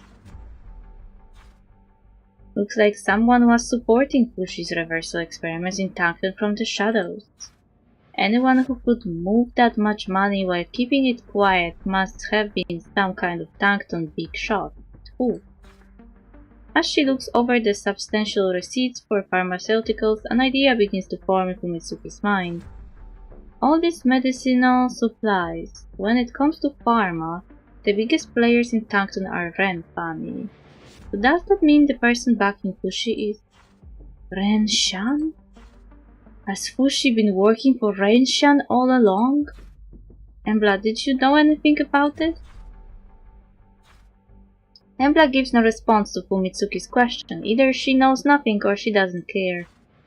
Fumitsuki's communicator starts to ring. Seeing the caller ID, she immediately answers the call. Fumitsuki, any progress? I'm going to need more time. That might not be possible. Yuki is not going to last much longer. What? Have you managed to get in touch with Iki? No luck, he's still incommunicado. Great. Fumitsuki hangs up the call and clenches her fist. My journalist's intuition tells me I should take these documents out of here and expose Fushi. But without the drug he is developing, Dr. Yuki will die. At the same time, if I don't expose him, I'm supporting his inhumane experiments. What do I do? As she looks over the letters and receipts in front of her, Fumitsuki finds herself caught in an ethical struggle.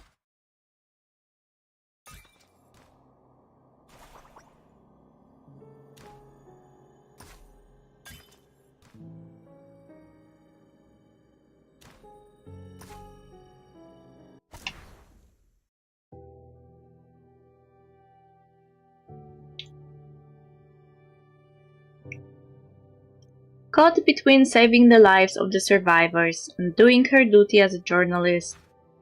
It is a stark choice, one that she cannot find an answer to. Suddenly there's a flicker of something in Embla's eyes. This place, I've been there before. What place? Fumitsuki looks up to see Embla staring at the photo of her and Fushi. There was a dessert shop there. The milk pudding was good. I remember eating it with somebody. Who was it? Embla, have you remembered something? I can't. I keep feeling like I've forgotten someone important. Embla, have you found that milk pudding yet? There's none left in the cupboard. I'm going out to buy some more. Fumitsuki puts back the letters and receipts and quickly leaves the room.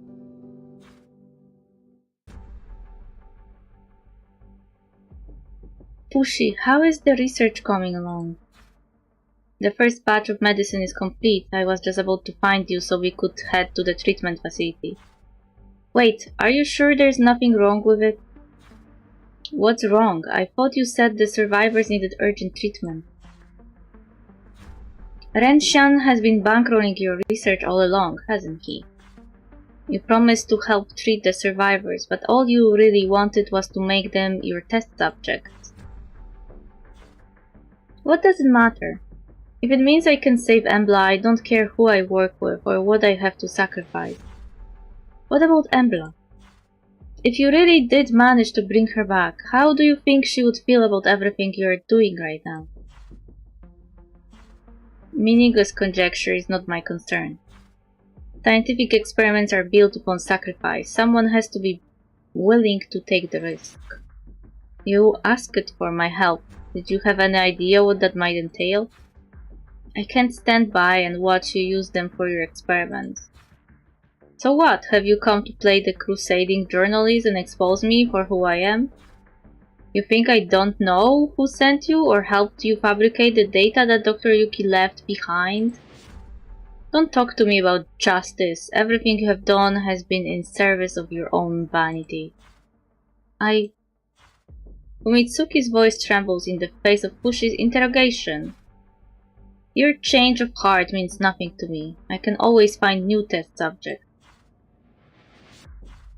Sujue says Dr. Yuki doesn't have much time left, and we can't get in contact with Iki.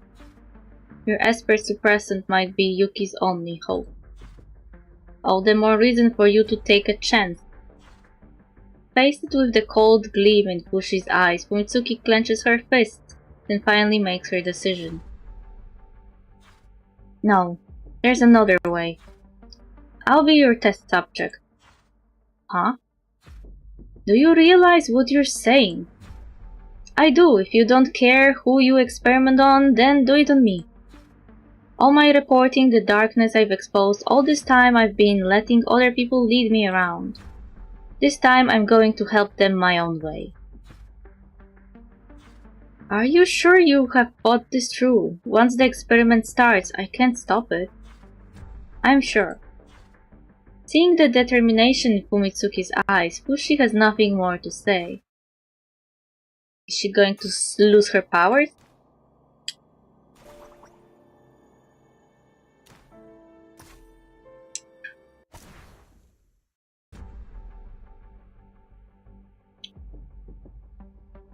Following Fushi's instructions, Fumitsuki lies down on an examination table.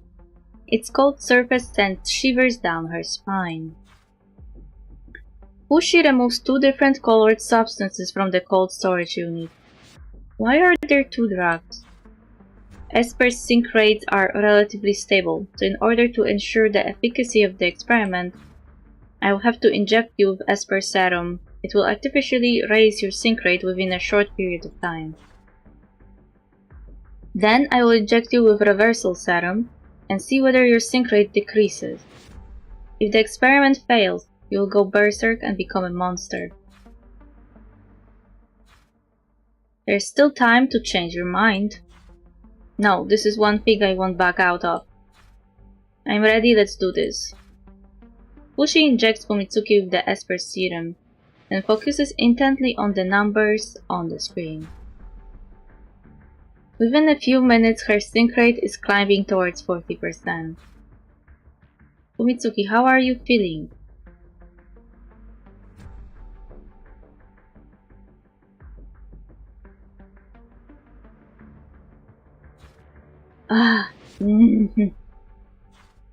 Chest, head, heart. Fushi stares nervously at the data on the screen. Fumitsuki's sync rate has passed 40%. Ah! Have we reached the limit? Seeing that Fumitsuki has begun to exhibit symptoms of agitation, Fushi immediately injects her with the new drug. This has to work. On the screen, Fumitsuki's sync rate shows no sign of falling. Damn it, another failure? Fushi. My headache, I think it's gone. Did it work? Hearing Fumitsuki's weakened voice, Fushi looks up to see Fumitsuki's returning to full consciousness on the examination table. Did we stop the symptoms? The screen shows that Fumitsuki's sync rate has stabilized at 45%. Fumitsuki, how are you feeling? I am okay, my headache went away after you gave me the second injection. What happened? Was there a problem with the experiment? Fushi double checks the data. The machines are working normally. He measures Fumitsuki's Esper sync rate again. It's still at 45%. What happened? Your sync rate has increased. So the drug can't reduce Esper sync rate? That means that Dr. Yuki... On hearing Fushi's conclusion, tears begin to well in Fumitsuki's eyes. It can't reduce Esper sync rates. but it can stop them from increasing, and relieve any side effects from a sync rate increase. That means Dr. Yuki still has a chance.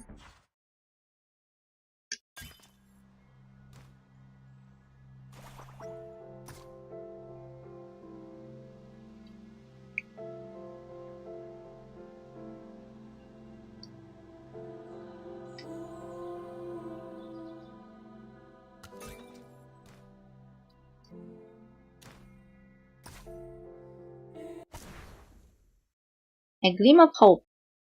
Fumitsuki grabs Fushi and the two make their way by car to a treatment facility near the Tianmen Mountains. Treatment facility. This is it. Dr. Yuki is lying on a sickbed alongside a few other survivors. Prolonged exposure to divine waves has left them in long-term comas. A host of precision-engineered medical machines work constantly to keep them alive. Seeing Dr. Yuki's ashen face, Fushi immediately sets to work administering the Esper suppressant. I hope waking up won't be too much of a shock for him. He has been comatose for a long time, and his condition is not good. We can't be certain how well his physical symptoms will be relieved. 1 hour passes, then another. As the clock ticks away, the infirmary remains silent for hours. I don't think it's working. He has been comatose for too long. He needs time to recover. Give him another hour. You said that an hour ago. Another half hour then. After that we'll go, I promise. Give up.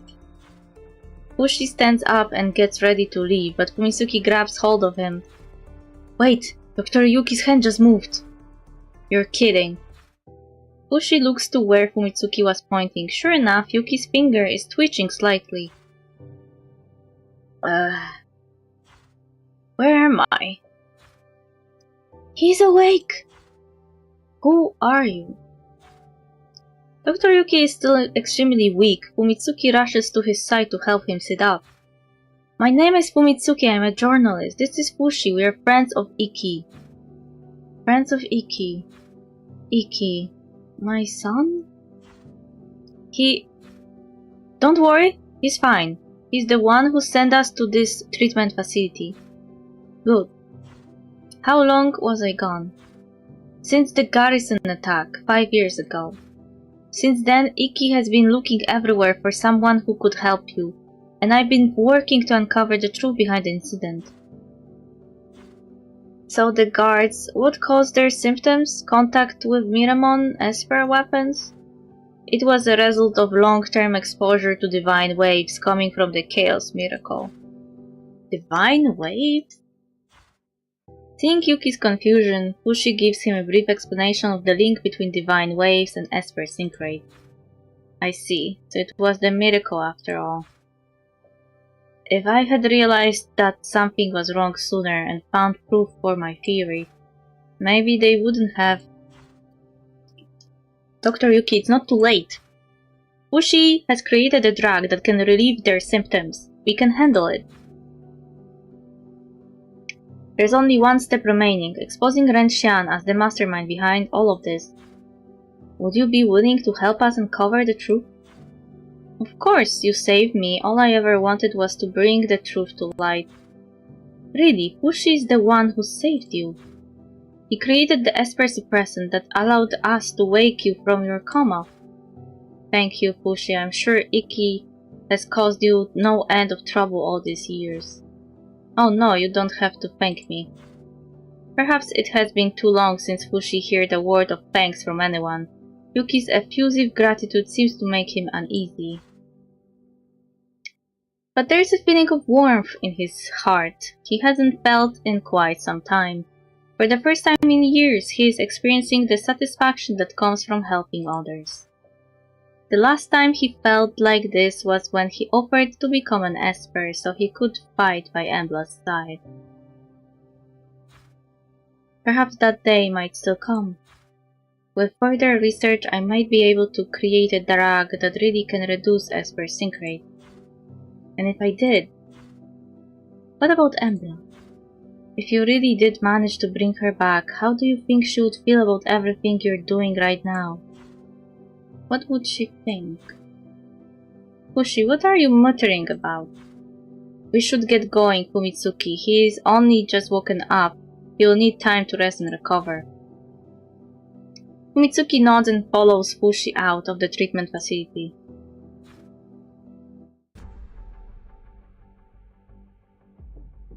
Boss, we have found Fumitsuki. Excellent, bring her to me. Understood, there is something else. Fushi is with her. They have brought Yuki out of his coma. Is that so? Looks like it's time. Don't worry, I'll get a hold of Fushi's research. If you fail this time, I don't need to explain the consequences. Yes, sir. Is she going to get attacked by Embla?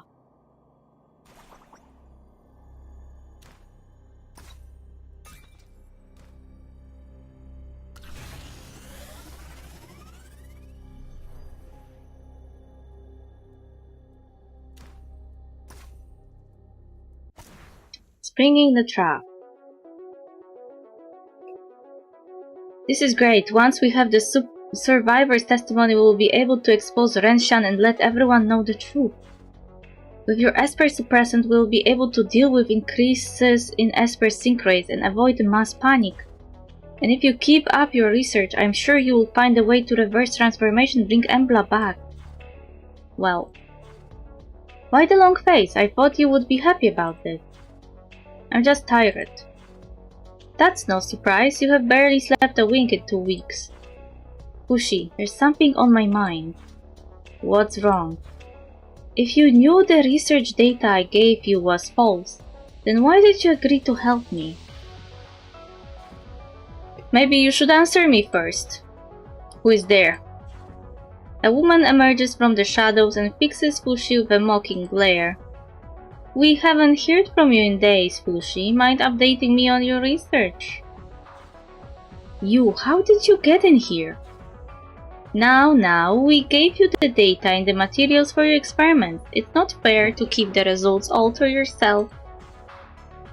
Fushi, get out. Our agreement is over. I'm afraid that's not your decision to make. Consular Ren wants me to pass on a message. Hand over Fumitsuki and your pharmaceutical data. In exchange, you will get all the funding and test subjects you want. No, I don't need it anymore. My last report is all you're going to get from me. Maybe you have forgotten, but I am with the Shadow Decree.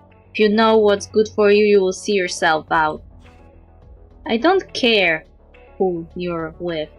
This is Tankton. There's still room for negotiation. Now give me what I need or... Don't listen to her. You can't hand over that data. Anybody ever tell you it's rude to interrupt? A cold light flashes from the shadows. Fushi immediately pulls Fumitsuki away. Tempting as your offer is, I've made myself clear. Our agreement is over.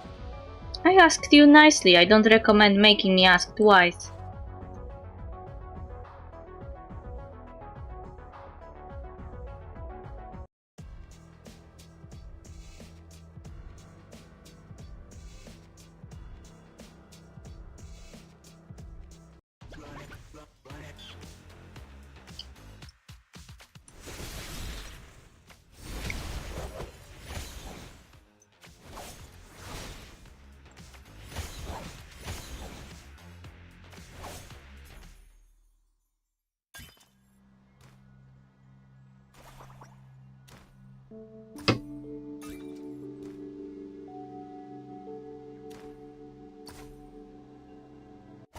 Out of control. Renshan's subordinate is no match for Fushi and Fumitsuki's combined assault. Not bad. Give up, it's 2 against 1. You can't beat us. No, I can't fail. Unless... The assassin retreats into the shadows. An eerie smile floats across her face. What's with her? Did we knock a screw loose or something? Fushi catches sight of a glowing green vial in her hand. Esper's serum. No! Before Fushi can stop her, the assassin injects herself with the serum, continuing until the vial is empty. She cries out in pain as violet-colored veins swell throughout her body and her eyes turn blood red. Give it to me. Now! Fushi, I'll keep her busy. Hit her with the Esper suppressant. It's no use. A full vial of Esper serum will send her sync rate through the roof. The process has already begun. So what do we do? As Renshian's subordinate advances towards them, an unexpected figure appears in the corner of Fushi's eye. Embla, what are you doing here? It's dangerous, get back. I will kill you. Ugh. Kill. Ugh. Fushi and Fumitsuki try their best to parry the flurry of powerful blows, but their endurance is running out. Meanwhile, Embla stands behind them, watching the scene with cold indifference. Fushi notices a flicker in her eyes. This isn't good, we are going to agitate Embla. I will distract her, take Embla and the research data and get out of here. Are you crazy? Don't worry, I'm strong enough. Renshian sent plenty of hired killers after me and they have all failed so far. Kill. She is headed this way, run. As Fumitsuki urges him, Fushi grabs Embla's hand. His thoughts flash back to 12 years ago. Listen, Fushi, we need to keep him away from the valve, so I will lure him away. No way! I won't allow it. You're already in a weakened state. I won't let you put yourself in any more danger. Don't be silly, you know how strong I am. Even if I black out, I won't hurt anyone if no one is nearby. And that's the least of our worries. Nobody knows what will happen if the subject gets near the valve. I need to make sure you're safe first. He is already almost at the door. We are running out of time. We have gotta go whether you agree with me or not. Thank you for giving me the strength to keep going, Fushi. You're always looking out for me. To be honest, I'm so scared. And I don't know what's gonna happen. But do you see a better choice here? This is something I'm willing to bet my life on. With a deep sigh, Fushi thrusts the research data into Fumitsuki's hand. What are you doing? Take it, then take Embla and run. No, I can still fight. We can get out of here together. If you don't want to die here, then go. Fushi pushes Fumitsuki through the doorway, then activates the safety switch. Why? Fushi turns his back and the door slowly seals shut.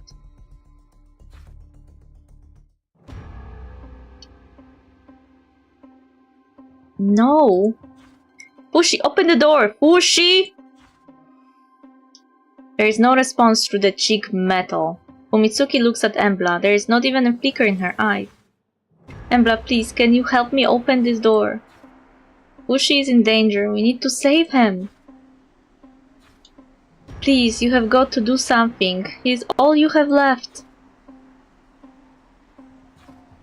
Fumitsuki strains her voice, begging for Embla's help, but she doesn't respond. She just keeps on staring coldly at the laboratory door.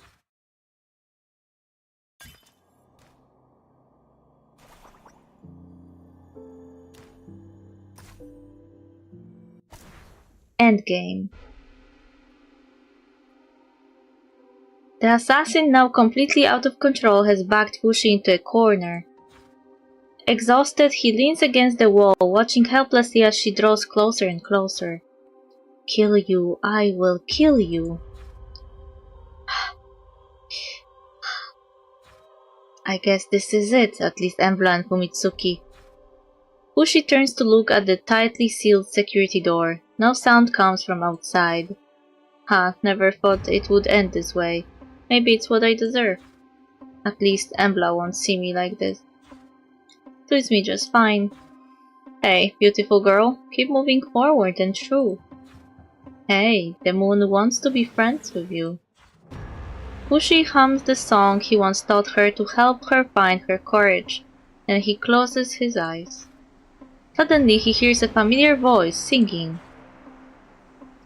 Beautiful girl, keep moving forward and true. The moon wants to be friends with you. Embla? Guess my life is flashing before my eyes. Ah! There is a sickening sound of splintering bone and tearing flesh, then a howl of agony. The death Fushi expected has not come. He opens his eyes. A great sword decorated with blooming red flowers has run his foe straight through. She is silent and motionless before him, like a butterfly pinned to a board. Embla? Embla retrieves her weapon and stares indifferently as the assassin dissolves into motes of light. Embla, is that you? Embla? At last. You. Who are you? The same words, the same look in her eyes, everything is like it was 12 years ago. But this time Fushi looks at Embla and smiles with relief. He's like a dog with a bone. Anything is an improvement, I guess.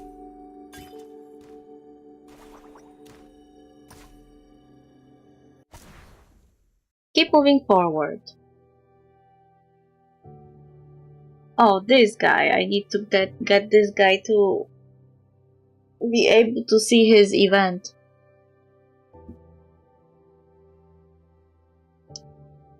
Thank you for the research data, Fumitsuki. The survivors at the treatment facility. Don't worry, they have been transferred to a secure location. Good. But I have a question. You said Fushi gave you the data on the Esper suppressant. Where is he now? Fumitsuki scratches her head. Her thoughts drift back to Renshan's attack on the lab a few days ago.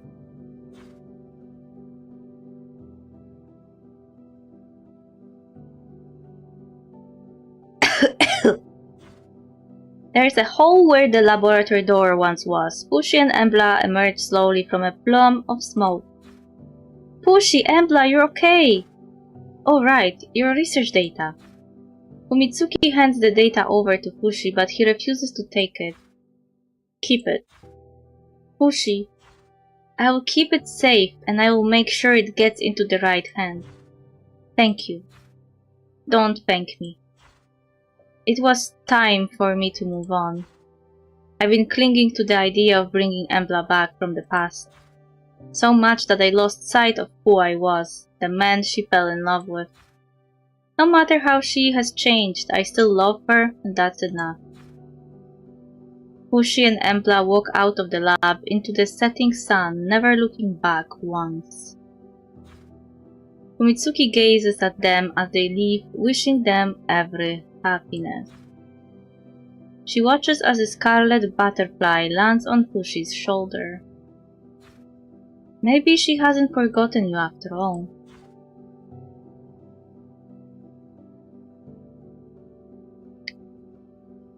No need to be nervous, Fumitsuki, I just wanted to thank him personally.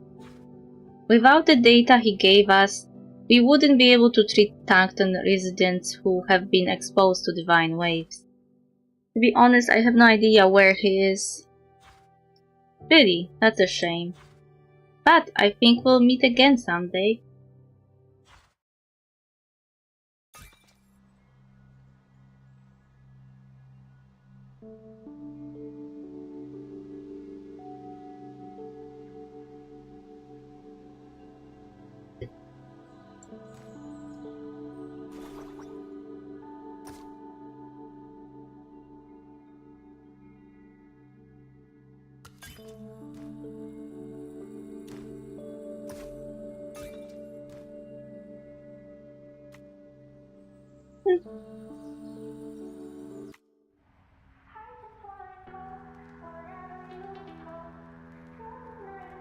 You I've got.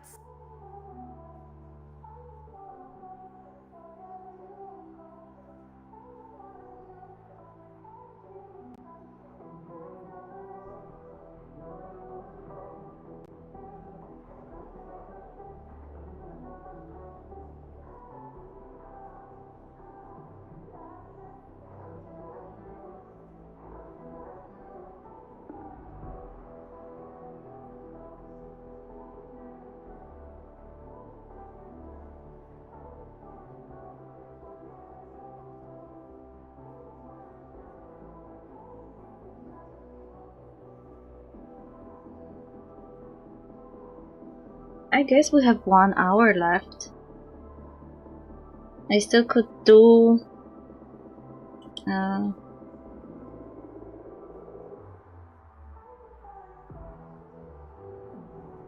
Cherry Blossom Rewind. Shadow Bloom. Looks short.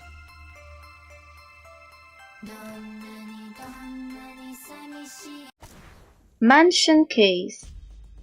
Today I received yet another mission letter for a missing person. Tabor is back! Kitty cat man! This time our missing person is a 50-year-old male.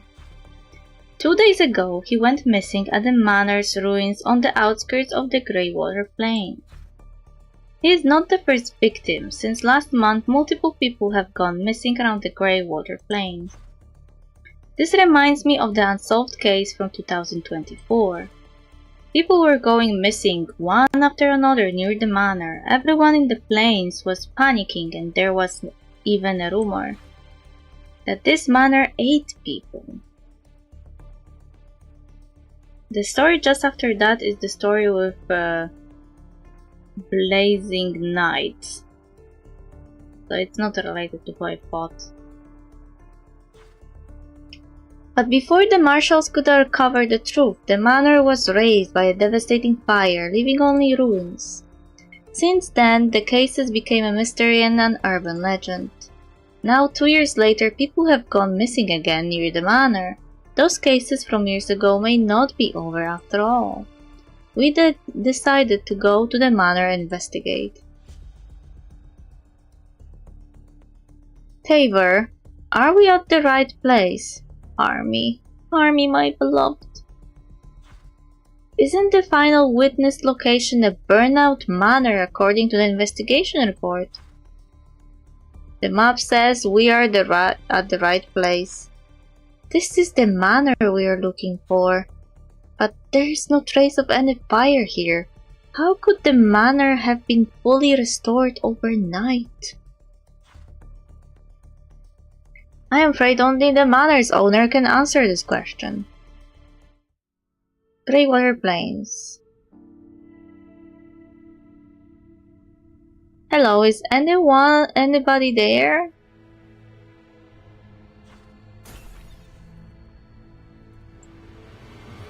Anybody there? We are... Army raises her hand to knock the door and stops mid-air. What's up? The door wasn't locked. It opened with a push. Is the owner not at home? Let's go in and check it out.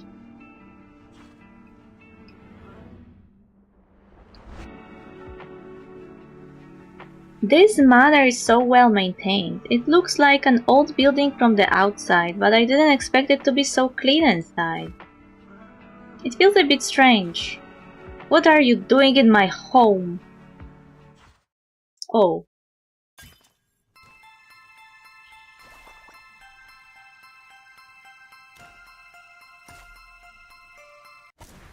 Highly suspicious.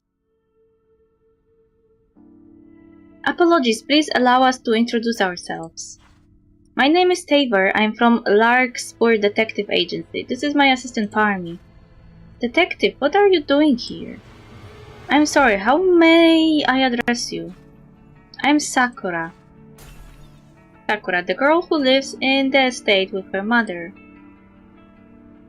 I see. Miss Sakura, I'm not sure if you have heard that several people have gone missing around the Grey Water Plain.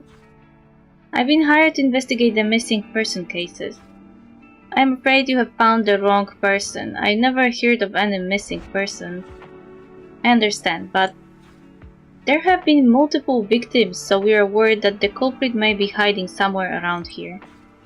For the safety of the nearby residents, I hope you can assist us. Alright, what kind of help do you need from me? Thank you. May I ask a few simple questions first? Alright. Unlocked door. Miss Sakura, when we arrived, we noticed your door was unlocked. Did you forget to lock it? I left it unlocked on purpose. When the weather is nice, we would leave the door open for ventilation. This is a pretty remote place and nobody comes here. We have never had anyone trespassing before. I am very sorry. Alright, deserted manor. Who lives in this manor? It's just me and my mother. It must be such a chore tidying up this place. Have you never considered hiring a helper? My mother likes it quiet. She doesn't allow anyone else in the house, so I'm the one who does all the cleaning and maintenance. Wow, that's a lot of work. No, not at all. I'm fortunate to be able to live with my mother alone. Alright. Suspicious strangers. Have you seen anyone suspicious lately? Anyone suspicious? Like anyone who has lingered here for a long time and a clue at all? Sorry, I rarely leave the manor, I can't really say. But my mother goes out sometimes to explore the area. She might know something. Can we see your mother? Of course, but she is a florist and is usually busy in the floral room at the hour. I'm afraid she'll only have time to see you late in the afternoon. That's okay, we can wait. Then feel free to wait in the guest room. Wait. Sorry, I just wanted to ask, where does the design style of this manor originate from?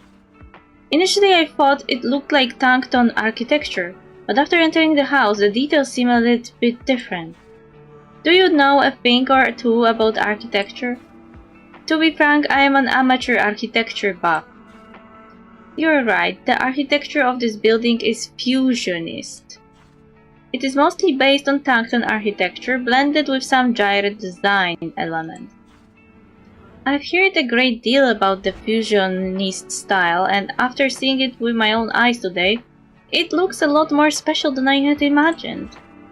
Miss Sakura, it might be forward of me to make this request, but it's not every day I get a precious learning opportunity like this. Could we visit this manor while we wait?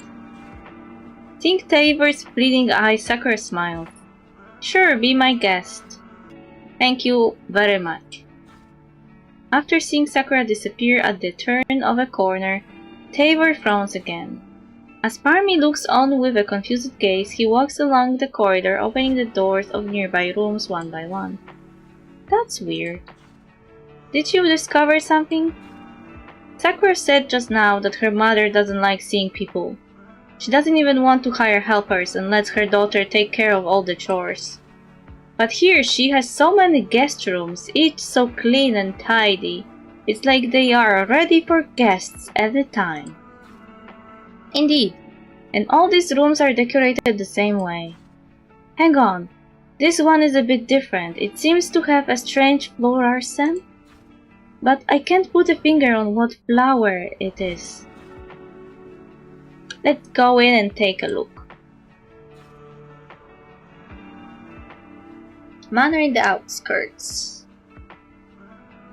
Guest room. This guest room looks lived in and not fully tidied up yet. Oh. A diary is underneath the carpet, each page dated and recording Sakura's busy itineraries. Written on the last page are these words. This training is barely enough. Next year, all training will have to be doubled. Mother once said that since I am not good looking nor talented, there is all the more reason for me to learn and practice harder to make up for my flaws. I smell the child abuse. Otherwise, I will remain all but flawed and worthless my whole life. Child abuse! Emotional, psychological abuse! I will not let Mother down. I will be as perfect as she is. I will always stand by her side. Jesus Christ, run away! A button is covered by a red runner with a special pattern. A floral arrangement is forever frozen in the most perfect moment. Is this Miss Sakura's diary? Floral arrangement, etiquette, academics. She seems to be undergoing rigorous training in this manner all the time. But her mother still calls her flawed? Focus, Parmy. These are their personal affairs and have nothing to do with us. Taper, shut the fuck up. Child abuse. Child abuse alert! Have you found the source of the floral scent? No. In the vase are just artificial flowers. The scent is not coming from there. I don't see anything special in this room except for a button with a special design fallen under the bed runner. Let me see. This is not an ordinary button. The symbol in it can only be seen on Marshall's uniform. Hang on, isn't the missing person we are searching for a Marshall? That's right. This manor isn't as innocent as it seems. Let's be cautious. Yes. Come on, let's check out the other rooms.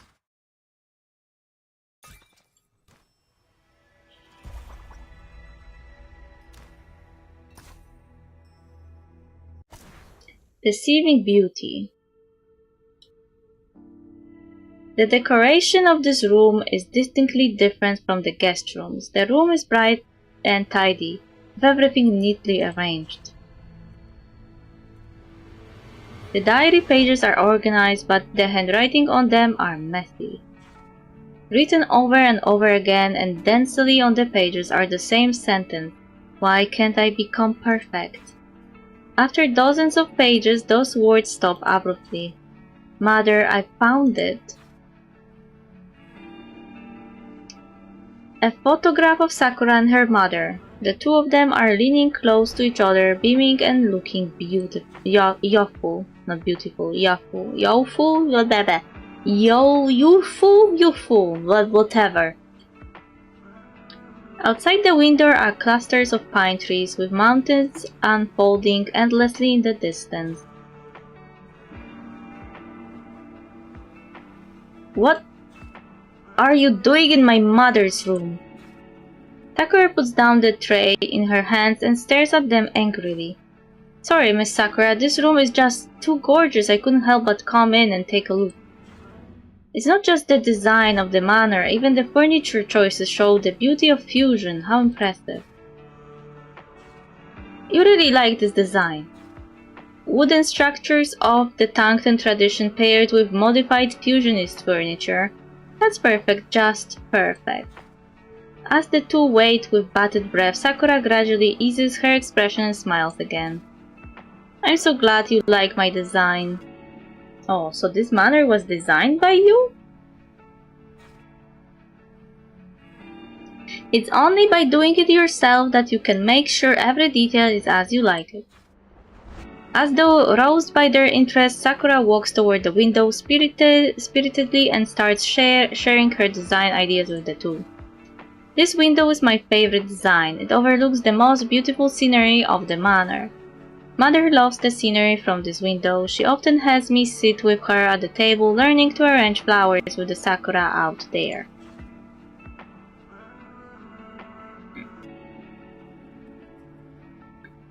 I love seeing sakura too. It's a shame they don't bloom for long. Beautiful scenery like this is always fleeting. That's normal, because they are flawed. I don't quite understand. No matter how beautiful they are and bloom, they will wither after a fleeting moment. They cannot escape the bounds of natural order, unable to possess true eternal beauty. This is the fate of all things flawed. No? I'm sorry, no? If Sakura tree was forever in bloom, then it would be flawed, because it would not follow the natural order of things, like blooming, having fruits, then withering for winter, then blooming again. Don't you see a beauty in change? No, because your mother drilled in your head that you need to be perfect and stagnant and eternal. Where did I see that issue before? Oh yes, in Inazuma, in Genshin Impact, where eternity was the ideal that the god was aspiring. Fuck this shit.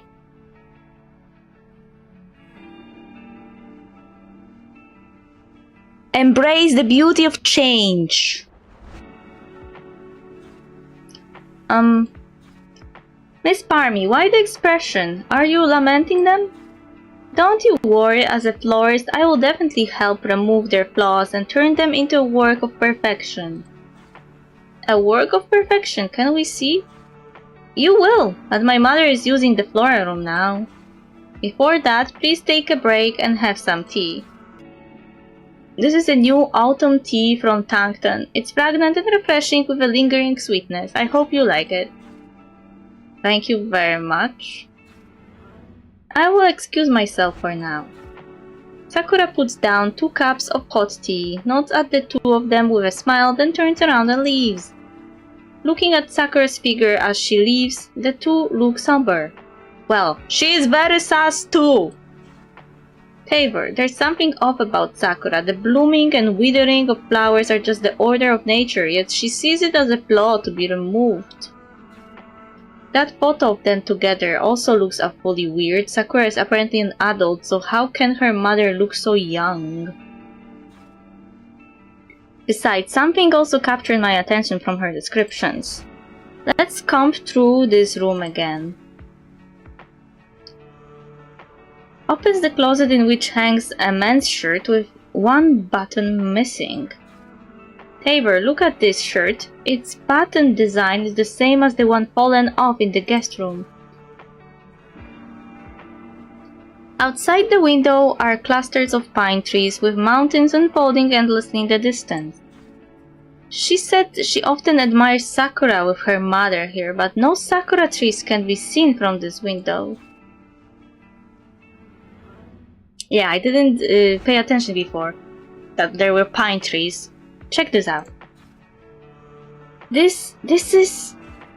I found this in the pocket of that shirt. The person of this ID is the missing person we are trying to find.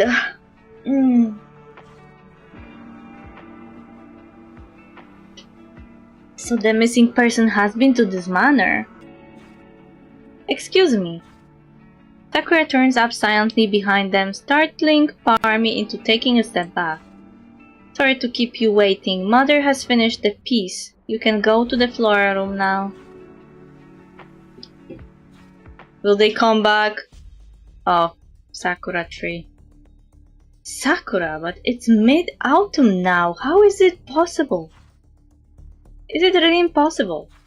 Miss Parmy, even something flawed can be made perfect. With only a small price to pay. Where exactly is your mother? Sakura does not answer, only smiling and pointing at the huge sakura tree in front of them. It is engulfed in a sheet of bizarre hues, with pastel, elusive light and shadows. Just the sight of this tree seems intimidating, as though its colors have sunken deep in one's soul. Do you see the sakura tree? It's the perfect masterpiece by me and my mother. Miss Sakura, your mother isn't here, is she? You lied, didn't you? She is spooky, she is spooky. What do you do to those people? Desperate pursuit. You're not clueless about the missing people, are you? We found this button in the guest room.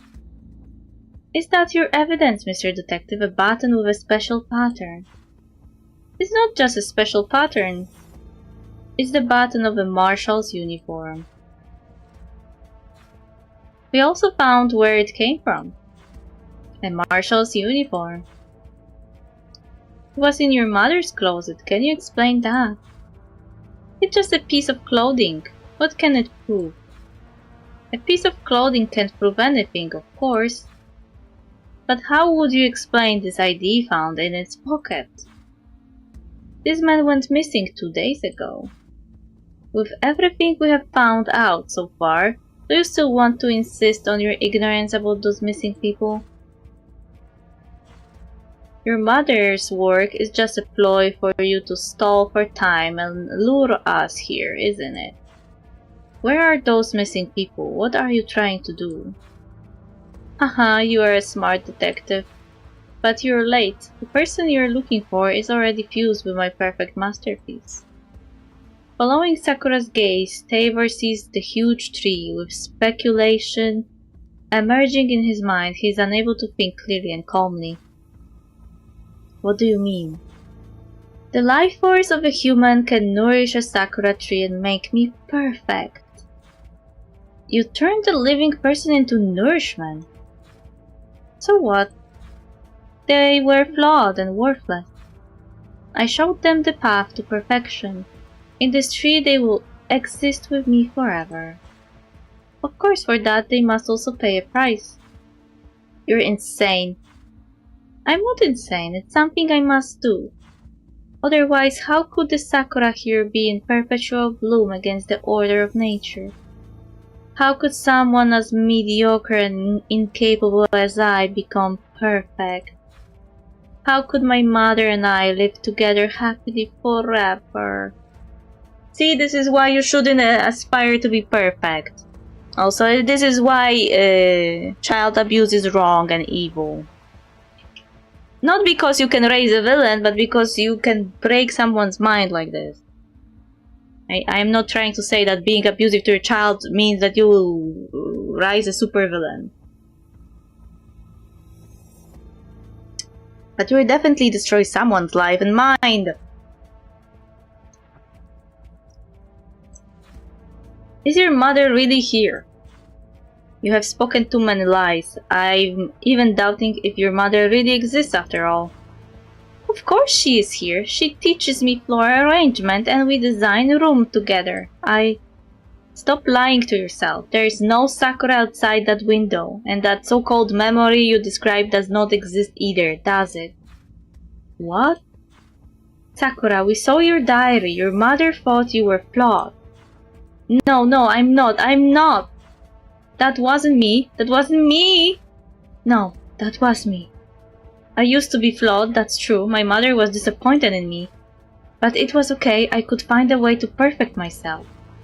As you see, I found it. I'm perfect now, and mother will finally approve of me. Your mother knows about what you have done? Didn't she stop you? Stop me? No, of course mother wouldn't. She will never. Because my mother, my perfect mother, she's a part of my masterpiece. Yeah, figured. What? She will exist forever with me, the Sakura tree and our home, in my perfect work. Never withering and decaying and forever perfect. Parmy, watch out, she's coming over. Mr. Detective, you asked me why I've kept you until now, right? My perfect masterpiece requires nourishment, but it also needs to digest. Now everything is ready. Goodbye, you pathetic flawed beings. Give what value you have left for this perfection. Why is Healer so evil? Come on and join us, be a part of perfection. No, I refuse, bye. I fell into that trap before in my life. It isn't worth it.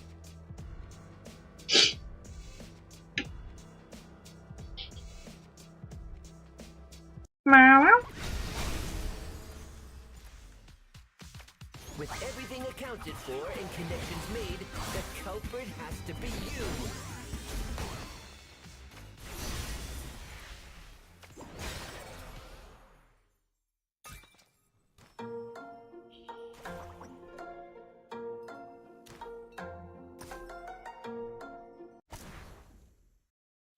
A mob's fate.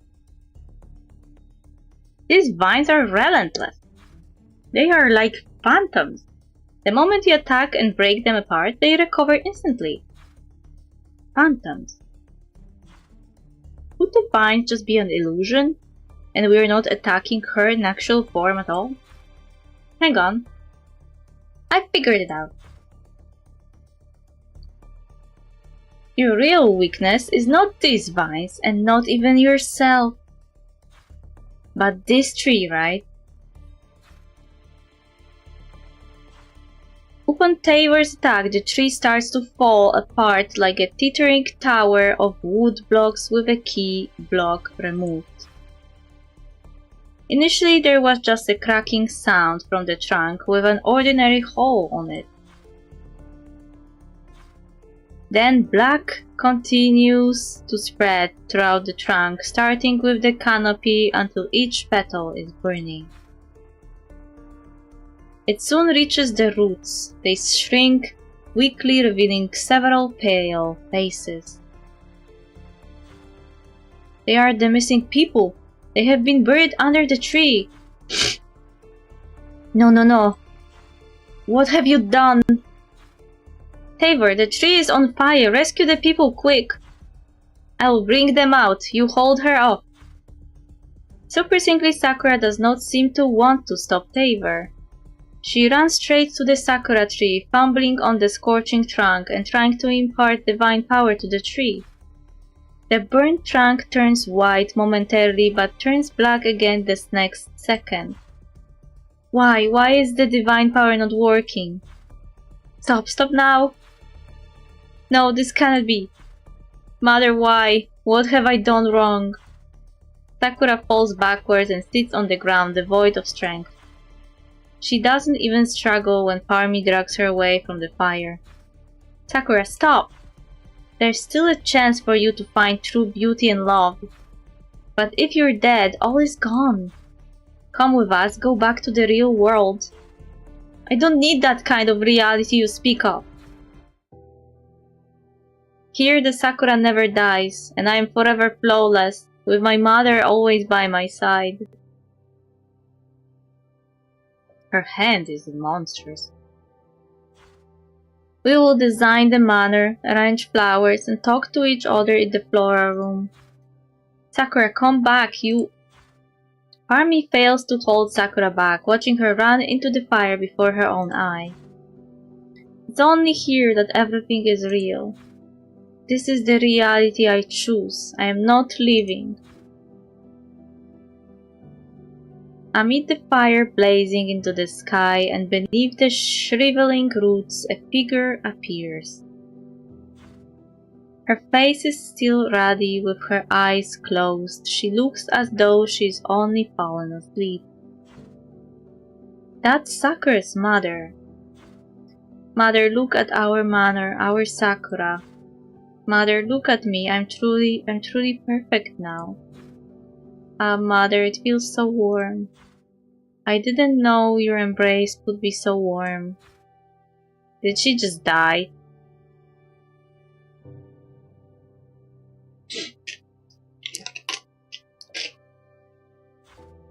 Phone, I must call the marshals to put out the fire. Parmi, hold on. But Sakura still... Look behind you. Parmi turns around and is stunned. Behind her is no manor or sakura tree, not even a spark of fire. There are only ruins from a fire. For too long the crumbling walls have stood there, now overgrown with vines. What happened? Did we really experience all that, or was it just a dream? This is not a dream, Parmi. What matters is we have rescued the victims. But they don't look good. We must send them to the hospital right away. Alright, let me help. After explaining the situation to the paramedics and sending off the injured, Tavor turns around and sees Parmi staring at the ruins. Are you still thinking about what happened at the manor? I don't understand either. She could have lived, but why did she run into the fire?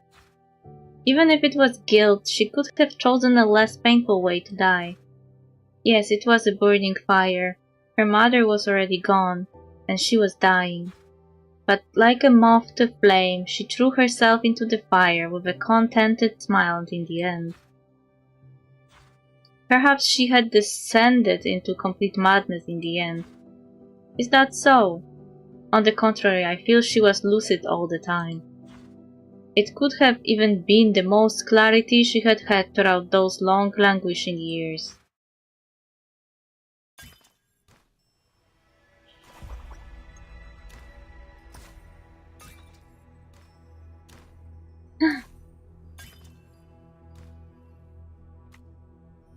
Interesting. It was like a one-part story. Didn't expect that.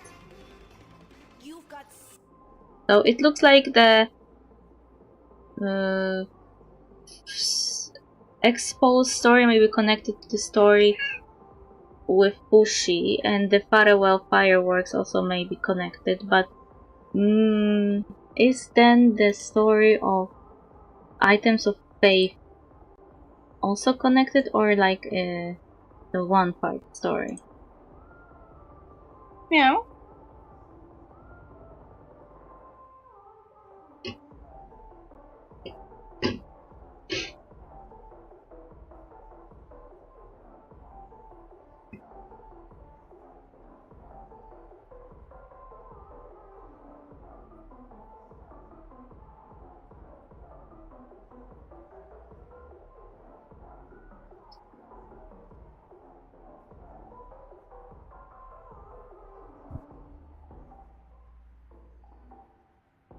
What do you want, Kitty? What do you want?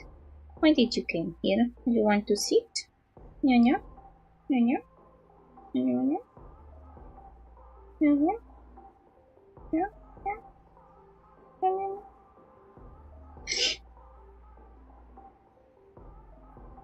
Okay, so we did the rewinds of 2 stories.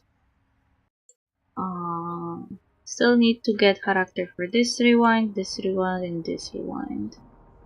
The rest we already done. We don't need rewinds for those because I try to keep up with the story as we go forward. You've got so many bounty tasks waiting.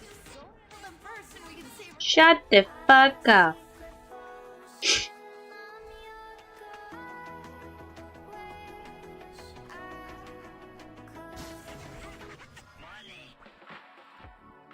La la la la la la la la la la la la la la la la la la la la.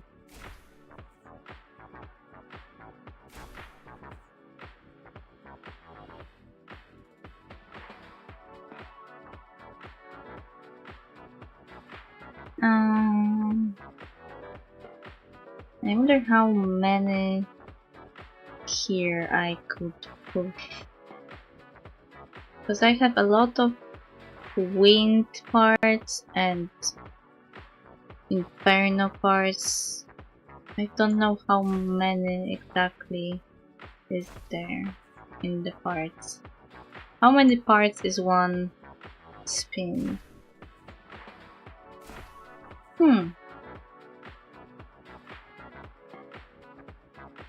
Maybe I should just finish here.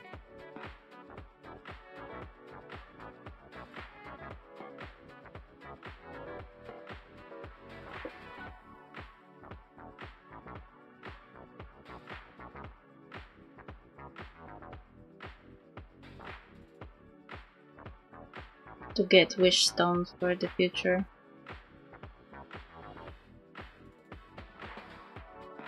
I don't know if the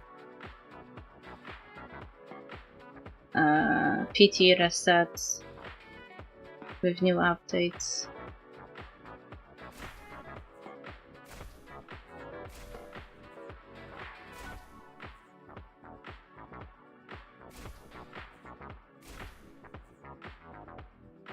Here I have 10,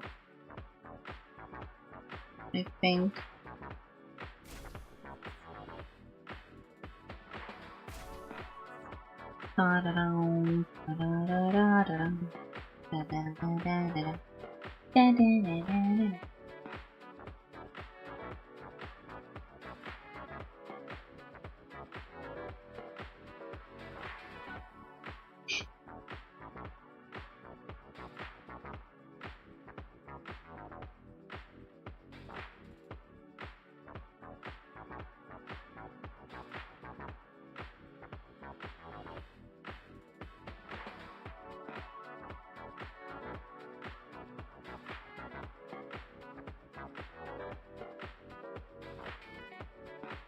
Hmm.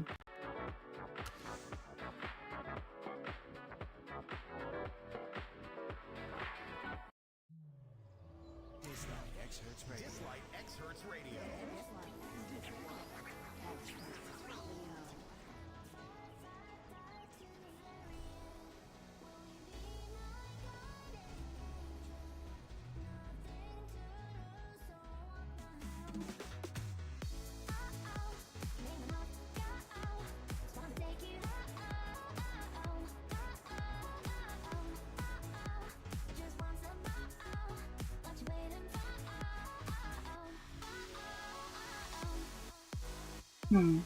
I have nothing better to do anymore.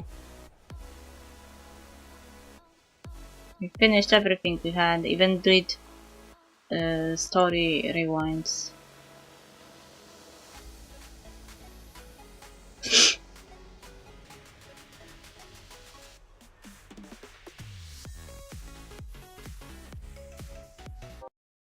Well, I guess I will finish here for today. Just find someone to raid.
Okay.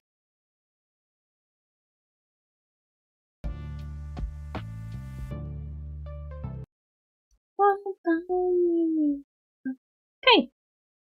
Then I am finished for today. Bye bye.